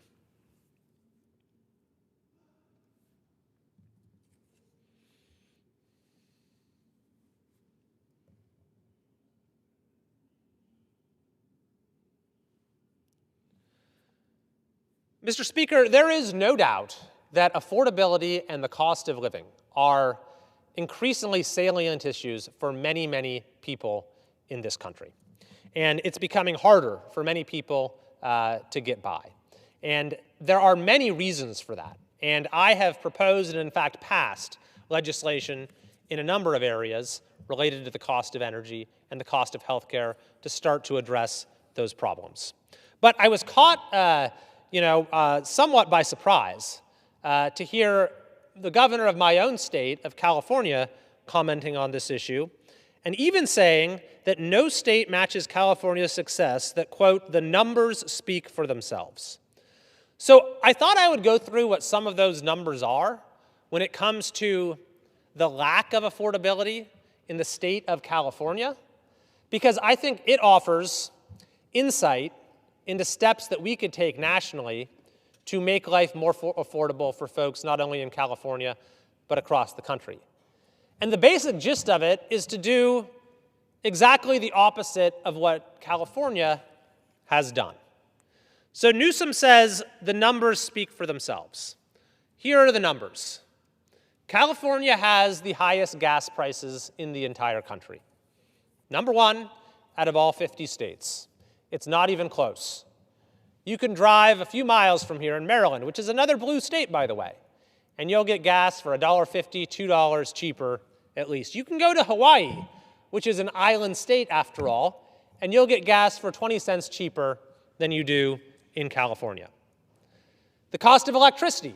California is number one in the country. The New York Times recently published a map showing how much electricity rates have increased over the last several years, which tracks during the time that Gavin Newsom became governor. California saw by far the biggest increase in electricity costs of any state in the country. Water bills. California ranks first or close to it of any state in the country for how much we pay for water. The cost of housing. California is number one in the country for the median cost of a home, actually number one in the continental United States. Hawaii is a little more expensive there.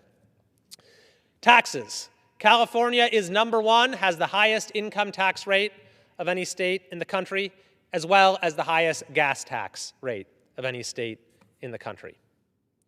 Government spending and debt are so much higher in California, and that relates to affordability as well, because of course it means that we have to get more money in taxes and fees. It also means that the infrastructure that supports businesses is inadequate, which raises their cost of living, which results in higher costs to consumers. Not to mention California being the worst business environment of any state in the country. It's repeatedly been rated as having the worst litigation environment as well, which means that those costs are passed on to consumers too. Insurance. When it comes to fire insurance, in many parts of our state, you pay more than you pay just about anywhere in the country, because of the catastrophic fires that have done so much damage and because of the way the insurance issue itself has been mismanaged. So what is the lesson here? Well, number one, the lesson is California needs to change its own policies. But number two, we can learn from California's failures as we enact reforms at the federal level to improve the quality of life and affordability for folks throughout the country. So when it comes to gas prices, it's no mystery what's happened. California's taxes and regulations and insistence on special fuel blends have caused costs to go up inordinately. And this, by the way, doesn't even factor in that we have 2 refineries that are about to close. Fortunately, we just passed legislation here in Congress to address partially this issue of refineries. There's one study from USC that says that by the end of next year, Californians could pay $8 for gas. Electricity. California has passed all kinds of regulations that no other state has, at least not to that extent, that restrict the supply of energy in our state. And by the way, it's done ostensibly in the name of the environment, but California's policies have been incredibly damaging to the environment as well.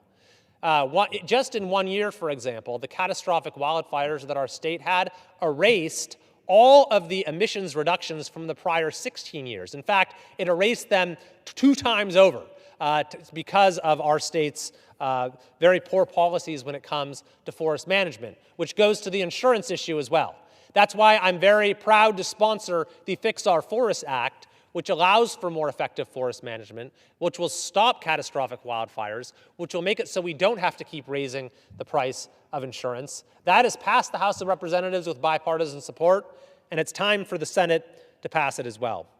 When it comes to the cost of housing, we've seen how California has piled on fee after fee after fee so that a project costs tens of thousands of dollars before you even break ground. And even worse, we've seen how California has allowed frivolous lawsuits to delay projects for years and for decades. That all gets baked in to the price of the home, and that's why I'm sponsoring a number of measures here to try to make housing more affordable. Of course, the tax issues speak for themselves. So we have a lot we need to do to continue to make life more affordable for Americans. We have seen some progress in certain areas when it comes to the price of gas across the country, when it comes to the supply of energy, and some other issues. But unfortunately, people in my state are bearing the brunt of it. So I would again encourage the leaders of our legislature and the governor to chart a different course, to start actually working for the people of California. This is why, by the way, we have the highest real poverty rate in the entire country, is because the cost of living is so high and the economic opportunity is so low. We actually have the highest unemployment rate in California as well. As the governor would say, the numbers speak for themselves. So I would encourage us here, not only for those of us in California to encourage a change in action on the part of our state's own leadership, but for Congress itself to follow the anti-Newsom playbook in making sure that we don't see costs across the entire country rise to the level that they have in California.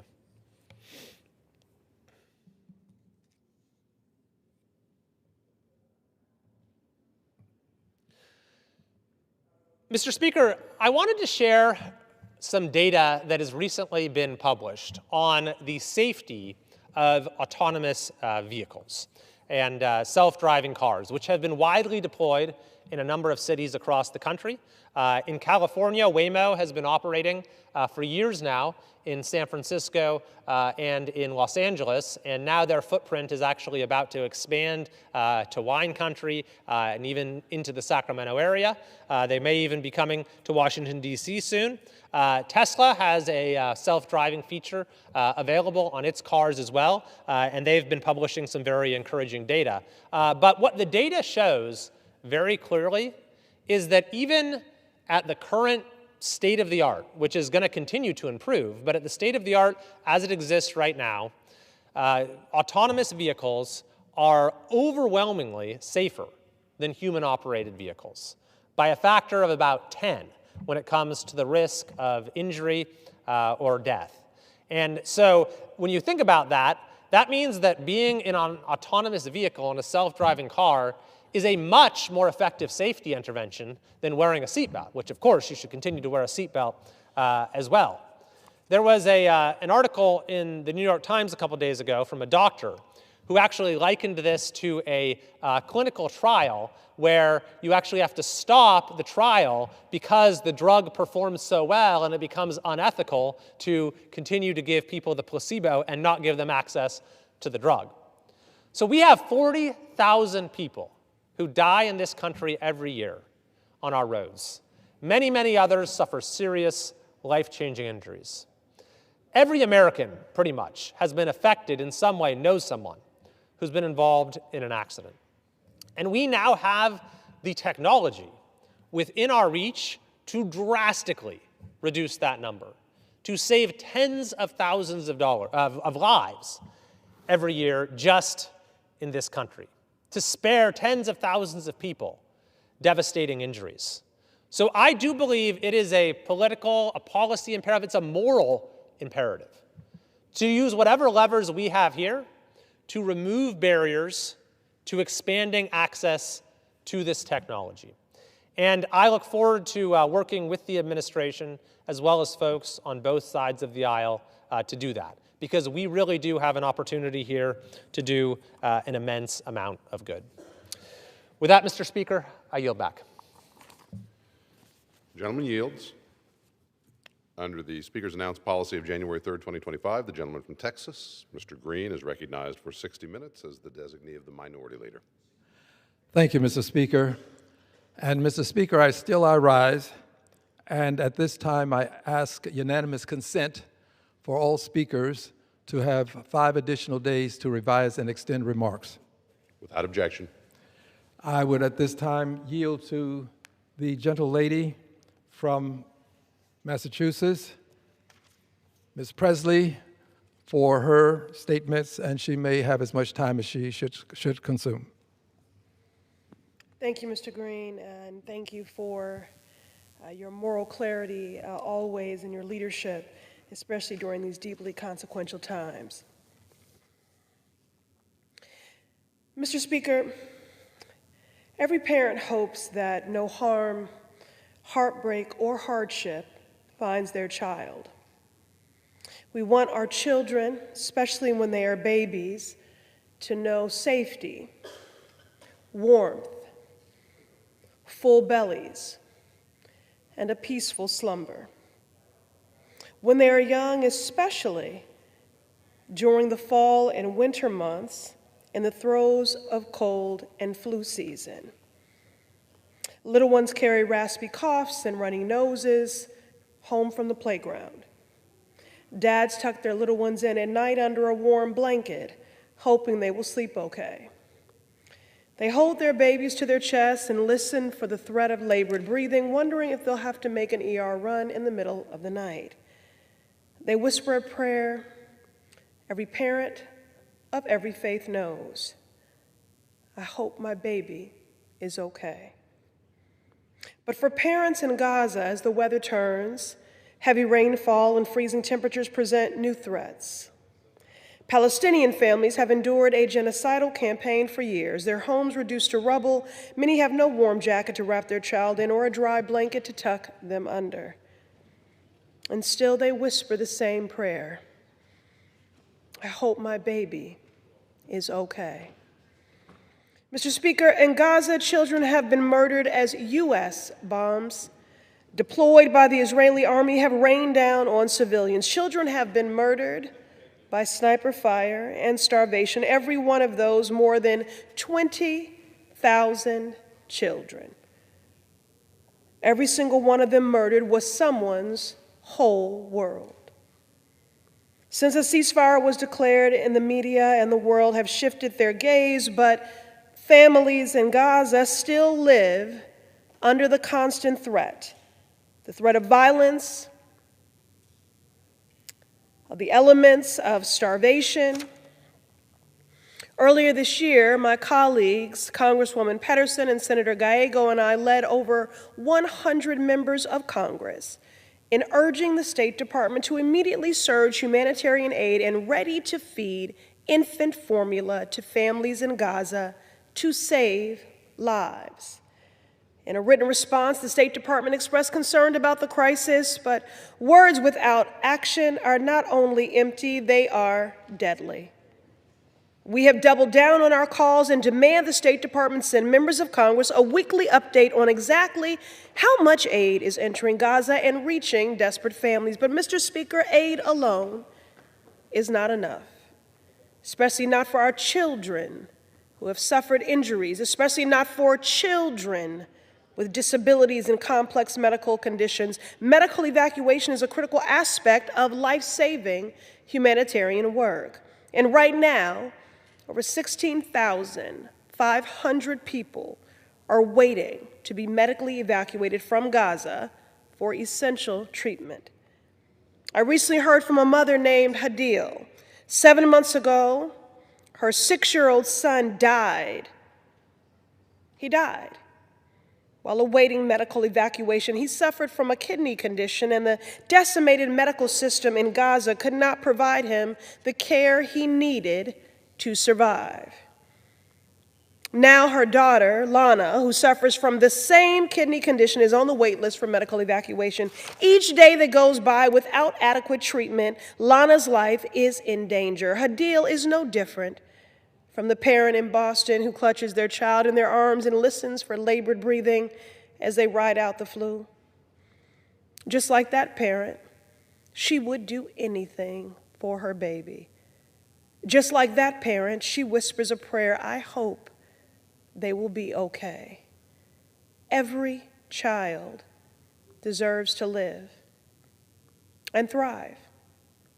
In the timeless words of James Baldwin, the children are always ours, every single one of them, all over the globe, and I'm beginning to suspect that whomever is incapable of recognizing this may be incapable of morality. Mr. Speaker, the United States of America built, bought, and sold the bombs that killed Palestinians throughout this horrific genocidal campaign carried out by the Israeli military. The United States of America once claimed to be a moral and just authority, but today all the globe sees is the blood on the hands of this nation. It is not too late to appeal to our better angels, to act with urgency to save lives, to support medical evacuations, to surge baby formula and aid, to chart a path forward to save lives. Every child is someone's whole world. Every life is a universe, and our destinies are tied. I yield. Permit me to commend the lady for her very moving and powerful commentary. And with your consent and permission, I would associate myself with it. It would be an honor. Thank you, Mr. Green. Thank you. Thank you. And still I rise, Mr. Speaker, a very proud, liberated Democrat, unbought, unbossed, and unafraid. And I rise today, Mr. Speaker, to address a question that many are posing, and a question that I thought I should answer publicly so that all would understand. The question is, why am I moving to bring impeachment again against the President of the United States of America? The answer will be better explained when the articles of impeachment are presented. However, I do believe that it is necessary to give some indication today and possibly at a later time as to why this is so important. Why would I do such a thing? Mr. Speaker, I agree with Vice President Dick Cheney. I agree with him. I agree with a statement that he has made. Yes, Vice President Cheney represents the Republican Party, or he did when he was vice president, and everyone knows that I'm a Democrat. But that doesn't mean that we can't agree on some of the important and great issues of our time. One of the great issues of our time is before us now, and I'd like to read the words of Vice President Cheney, words that I agree with, Mr. Speaker. Vice President Cheney has indicated, and if I may use my pointer, he has indicated on September 6th of 2024, this was published.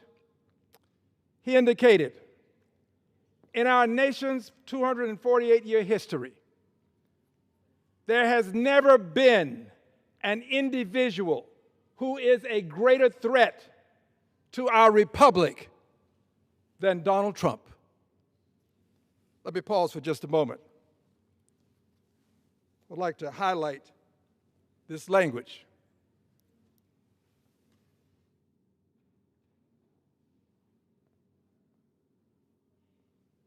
An individual, one person, who is a greater threat to our republic, important statement, republic, than Donald Trump. In 248 years, I'll come back to these in just a moment, he tried to steal the last election. Now, this was September of 2024, so it's the election prior to September of 2024. He tried to steal the last election using lies and violence to keep himself in power.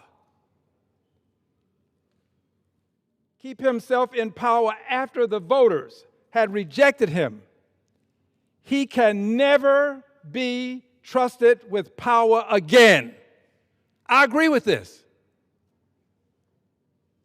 As citizens, we each have a duty to put country above partisanship, to defend, actually he says, to put country above partisanship, to defend our Constitution.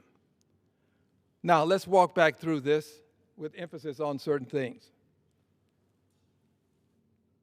One individual, Donald Trump, is a greater threat to the republic than any others. Never before a person who has been a greater threat than Donald Trump. Why is he a greater threat? Well, you first have to understand, if you don't, that we have a republic. A republic is government by the public, but it is done by and through representation.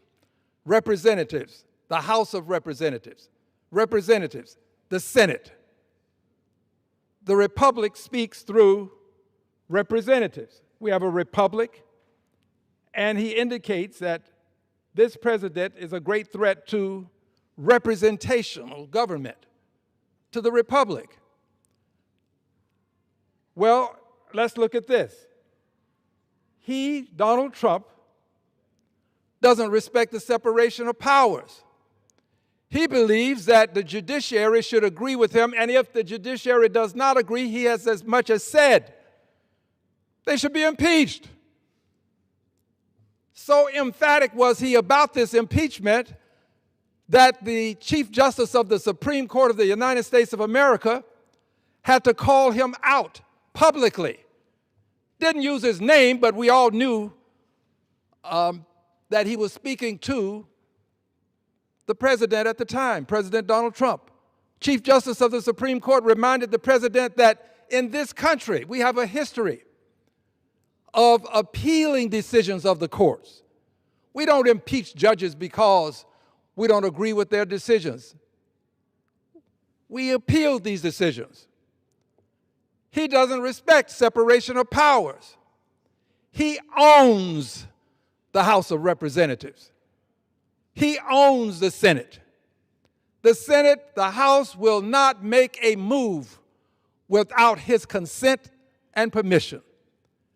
As of late, however, there are some indications that some independence is starting to present itself. But generally speaking, the president doesn't respect separation of powers.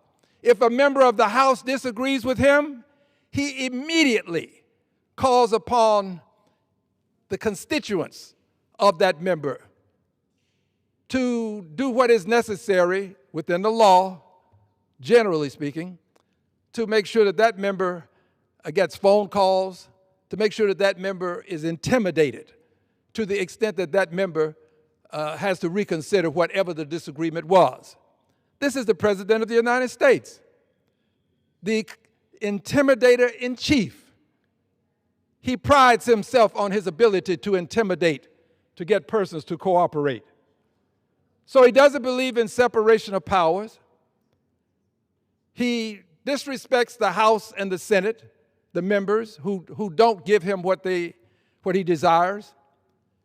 He is also a person who thinks that he can literally do whatever he pleases, given that he has this mandate from the Supreme Court.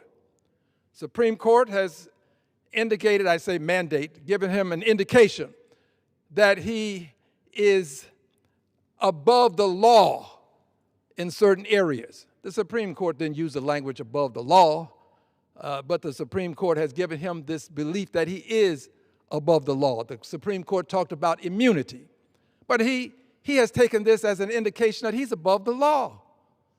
So he'll do pretty much whatever he chooses. And one of the reasons that Vice President Cheney made these comments was because as president, the President of the United States of America, these are my words, not Vice President Cheney's, the president incited the insurrection. There are people using other terminology. I believe it was an insurrection. The insurrection that took place after the election wherein he was defeated. He incited the persons to come over to the capital of the United States of America, the citadel of democracy, as it is called and known as. He incited them to come over here to invade the capital itself. And after the invasion took place, they went through the halls. They did some very ugly things, aside from calling for the lynching of people. They had a gallows, aside from having some anti-Semitic commentary on various pieces of paraphernalia. Aside from these things, they did some other things, something as demeaning and vile as defecating in various public places within the Congress, within the buildings. These were some very vile, mean-spirited people who invaded the Capitol. And they did this at the behest of the President of the United States of America.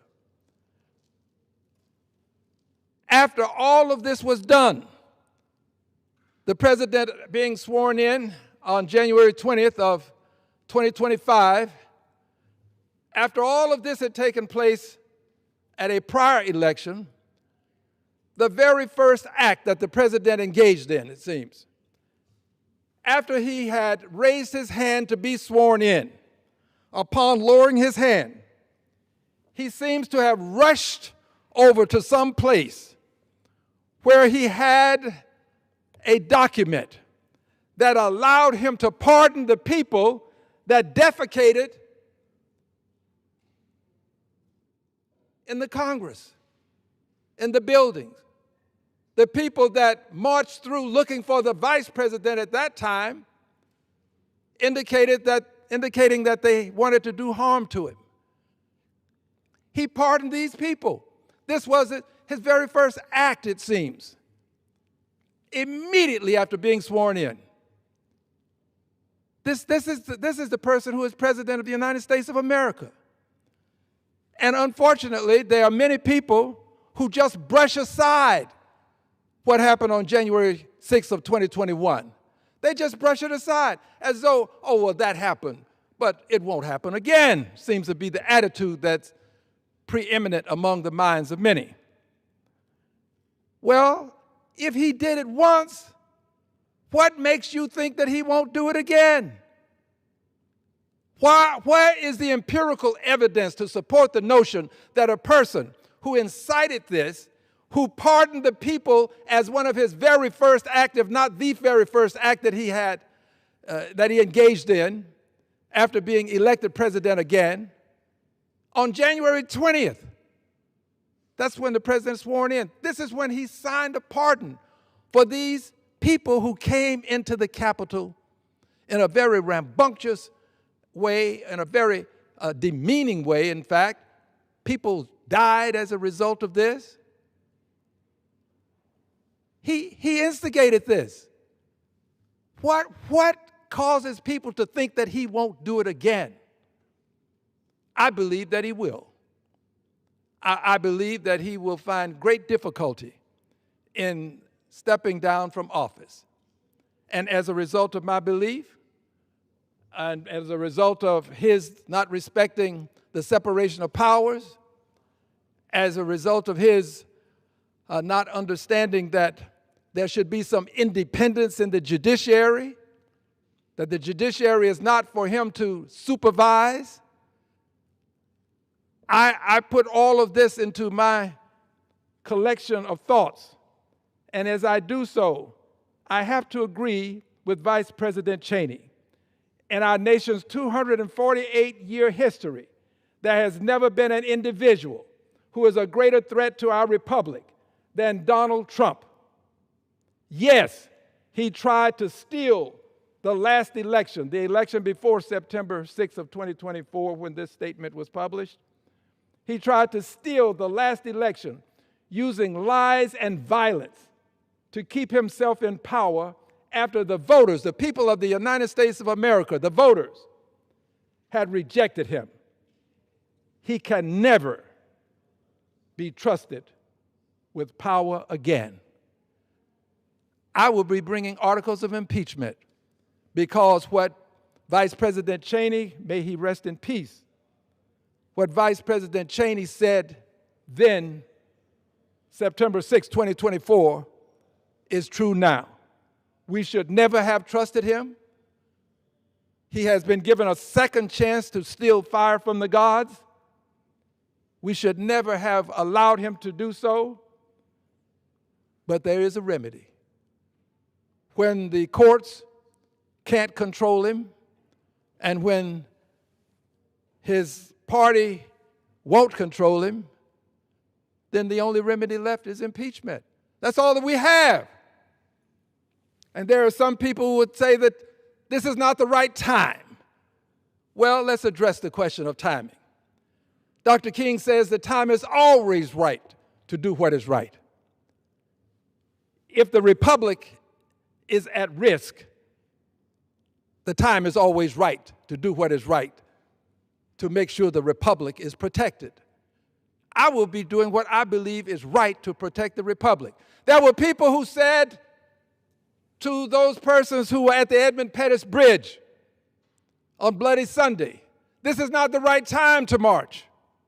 Don't march now. Let's do it another day. But the Honorable John Lewis, who was a member of this very House, a colleague, he said, no, we march. And they did march. And they marched knowing that there would be harm that they would have to suffer. They knew this. They saw the constabulary as they approached the crest in the Edmund Pettus Bridge. They knew what was going to happen, but they marched on. If they could march on knowing that they were going to be harmed, and the Honorable John Lewis told me personally that he thought he was going to die on that bridge. They beat them all the way back to the church where they started. Church-going people beat them all the way back. If they would march on facing this kind of danger, surely I should march on and bring articles of impeachment. I'm not requiring or asking any member of this House to vote with me. Vote your conscience. Do what you believe is right. I'm going to vote my conscience. I'm not going to vote to table these articles of impeachment. Those who vote to table are indicating that for whatever reasons, they don't think that it should be an actual vote. There should be an actual vote on the articles themselves. They're saying, let's put this off. Well, if that's your opinion, then you do that.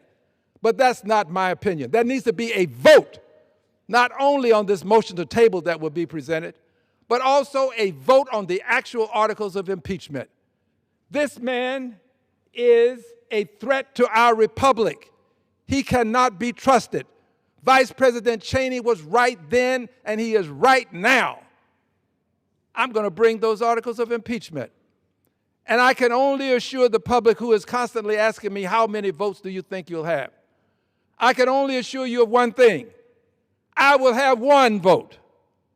This I can assure you of. I will have one vote. Why? Because I believe that it is better to stand alone on some issues than not stand at all. I will stand. I will present the articles. And when I vote, if I'm the only person to do it, I will know, and posterity will know, that I have done the right thing. Mr. Speaker, if you'll give me a moment, I'd like to move to another podium.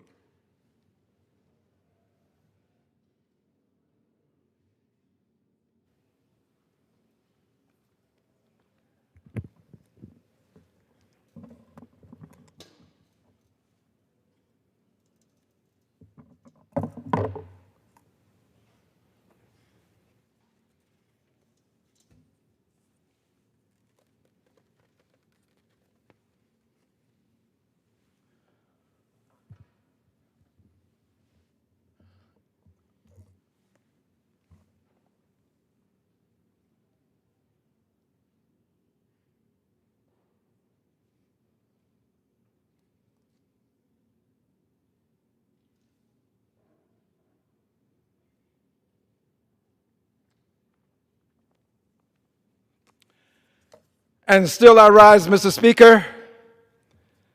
And Mr. Speaker, I rise today proud to be a liberated Democrat, proud of what my country stands for in many of its great documents, proud of the notion that we are a government of the people, by the people, for the people. Proud to know that the pledge has in it the notion that there should be liberty and justice for all.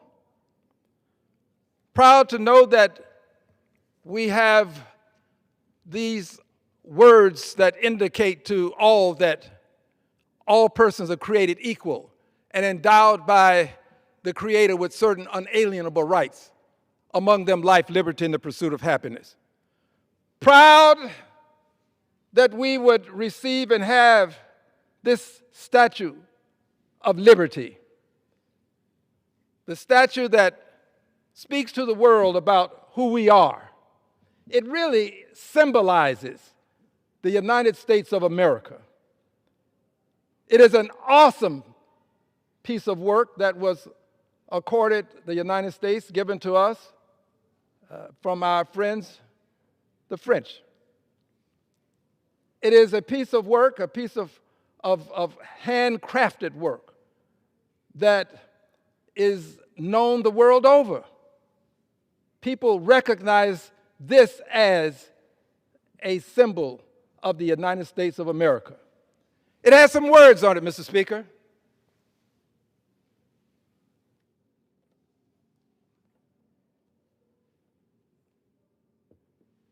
Has these words: give me your tired, your poor, your huddled masses yearning to breathe free. The United States stands for freedom, for liberty and justice for all. The wretched refuse of your teeming shore, send these, the homeless, the tempest-tossed, to me, to us, the United States of America. Then it goes on to say, I lift my lamp beside the golden door. The golden door, the door that stands for opportunity, stands for liberty and justice for all, stands for government of the people, by the people, for the people. The golden door for those persons who are homeless, for those persons yearning to breathe free. That's what the Statue of Liberty has stood for until recently. Now, the beautiful lady with the words, "Give me your tired, your poor, your huddled masses yearning to breathe free." The beautiful lady, the symbol of the United States of America, hasn't been enshrined on it, but at this point, given the behavior of this president, Donald Trump, given the behavior, these words should be associated now with the Statue of Liberty. Give me your tired, your poor, your huddled masses yearning to breathe free. With one exception, people of color need not apply. People of color need not apply. The President of the United States of America has indicated that there are nations from which all immigration applications have been put on hold. 19 nations. Interesting thing about the 19 nations, dear friends, all saving maybe one or two are nations where persons of color are preeminent. All saving one or two. The president is giving the impression that if you are a person of color and an immigrant, you are a threat to the United States of America. This is a form of collective punishment that is unacceptable. He is causing people within this country to fear the people from other countries. If you are Latino in this country, you are now suspect. Doesn't matter where you're from. If you're Latino in this country, you are now suspect. If you look like you're Latino, you're now suspect in the United States of America. I remember when I was suspect. Probably still am in some quarters. But I remember when I was suspect. I remember when I was a young man in the United States of America. And it was thought that, generally speaking, thought among the minds of many, that young persons of color would commit crimes, they were criminals, would steal. You got to watch them. You go into a store, people watch you. This is when I was a younger man. That we were somehow undesirable. In fact, I had people to tell me, go back to Africa. Didn't even know who I was. This is what I was told as a much younger person. I think longevity has some benefits. It causes you to understand the now because of what happened to you then. I appreciate and understand why others are apprehensive about their being in this country now. I appreciate it because I saw what happened to me and others and how we were treated then. It was called segregation, but that was another form of invidious discrimination, which was nothing more or less, maybe more, could have been more, but it was racism. It was all about racism. And we are returning to that past that I thought we left behind. When you decide that countries of color, saving one or two of these 19, that you're not desired. You need not apply. You can't apply. And what is interesting about this whole scenario is there are people from European countries, who have overstayed on their visas. They are here unlawfully after having overstayed by the president's definition, but you never hear anything about unlawful. I'm saying unlawful. They use other language. I say undocumented immigrants. They say other things about the persons who are here without documentation. But people who've overstayed their visas from European countries, You don't see them being pulled out of cars. Generally speaking, there may be an exception, and the press will take that exception to prove a rule, but that's not the way the rules are proved. So you don't see it. You see people of color, people from south of the border, people from these 18 countries that are being discriminated against with this policy that he's implementing. And the American public, a good many people, not all, have bought into the notion that if you're from a foreign country, you're likely to be a criminal. You're likely to hurt me. This symbol of freedom of the United States of America should have enshrined now, people of color need not apply. In spite of everything that I've just said, I love my country.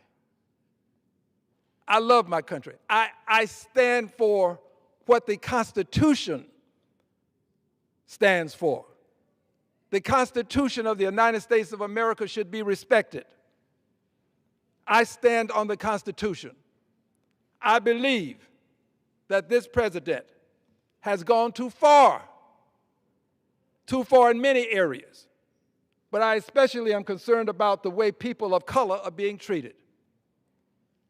And I have a history that I have to hearken back to, and that is what advises me as to how I can conclude that people of color need not apply.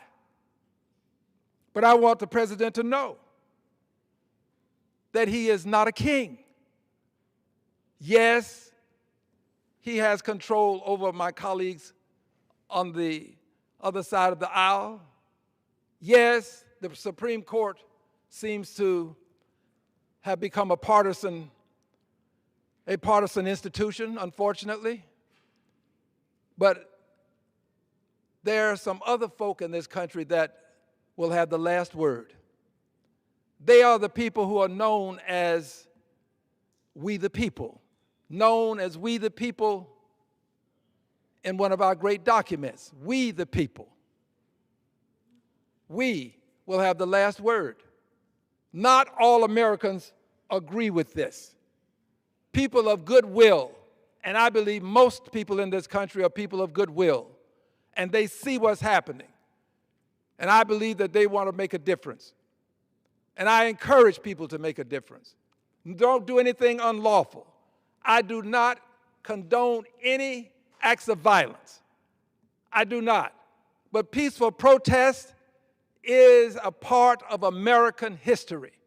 It's as old as the Pilgrims landing at Plymouth Rock. It is as meaningful as the farmers coming to this capital complaining about how their farmland was being treated. It is something that is as meaningful in this country as the actual Constitution itself, because it's the Constitution that gives it its meaning. Peaceful protest. So I support that. But I also support something else other than peaceful protest, and that is for people to vote. Everybody ought to vote. I'm not going to tell you who to vote for, but I am going to say this: we have a country to save. We have a country to save. You can't save your country by not participating. It is a participatory democracy. You have every right, as any other person in this country, if you hear my voice. I have no greater right to vote than any other person in this country, and neither does the president. One person, one vote, Baker versus Carr. We have a duty, a responsibility, and an obligation to vote. So today, I'm encouraging people to vote. Vote. Vote. Participate. But I have a very special group of people that I want to approach now with voting. There will be articles of impeachment brought to the Congress of the United States of America for reasons that will be stated in the articles of impeachment. I'm not saying to anybody that exactly what I've said today will be the articles of impeachment. There'll be some members of the press who will distort my words and say that I want to impeach because the Statue of Liberty doesn't have certain language on it. You who are listening will know the truth. That's not true. But that's the way certain members of the press behave. This is the status quo press as I identify them. But I want to say to the persons that are going to be a part of this impeachment, and that will be all of the members of the House of Representatives. If they choose to be a part of it, people can opt out if they choose to. But I'm going to encourage you to vote. I'm not going to tell you how to vote. What I am going to suggest to you is this. I will be voting my conscience. I will be voting to protect liberty and justice for all. I will be voting to protect government of the people, by the people, for the people. I will be voting to make sure that all persons are created equal and endowed by their Creator with certain unalienable rights, among them life, liberty, and the pursuit of happiness. I will be voting to protect the country I love. I hope that you will do a similar thing. And if you don't vote the way I vote, just understand this. I'm not expecting everybody to vote with me. But I can assure the public of one thing. I will be voting for those articles to not only come to the floor, but to be voted on so that at least one person can show that we believe, or this one person believes, and I will be that one person possibly. One person can show that I believe in what the country stands for. And I'm willing to take a stand to support what I believe. And on some issues, it is better to stand alone than not stand at all. I pledge to bring the articles of impeachment to this floor before the Christmas break.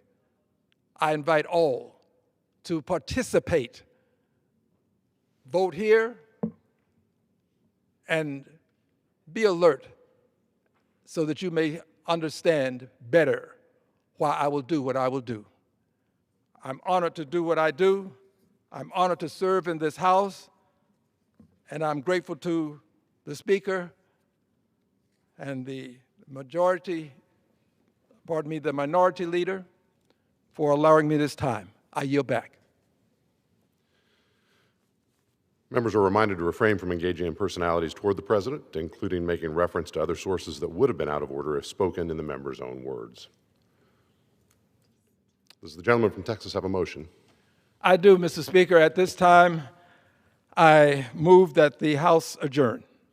The question is on the motion to adjourn. Those in favor will say aye. Those opposed, no. The ayes have it. The motion is adopted. Accordingly, the House stands adjourned until 11 a.m. tomorrow.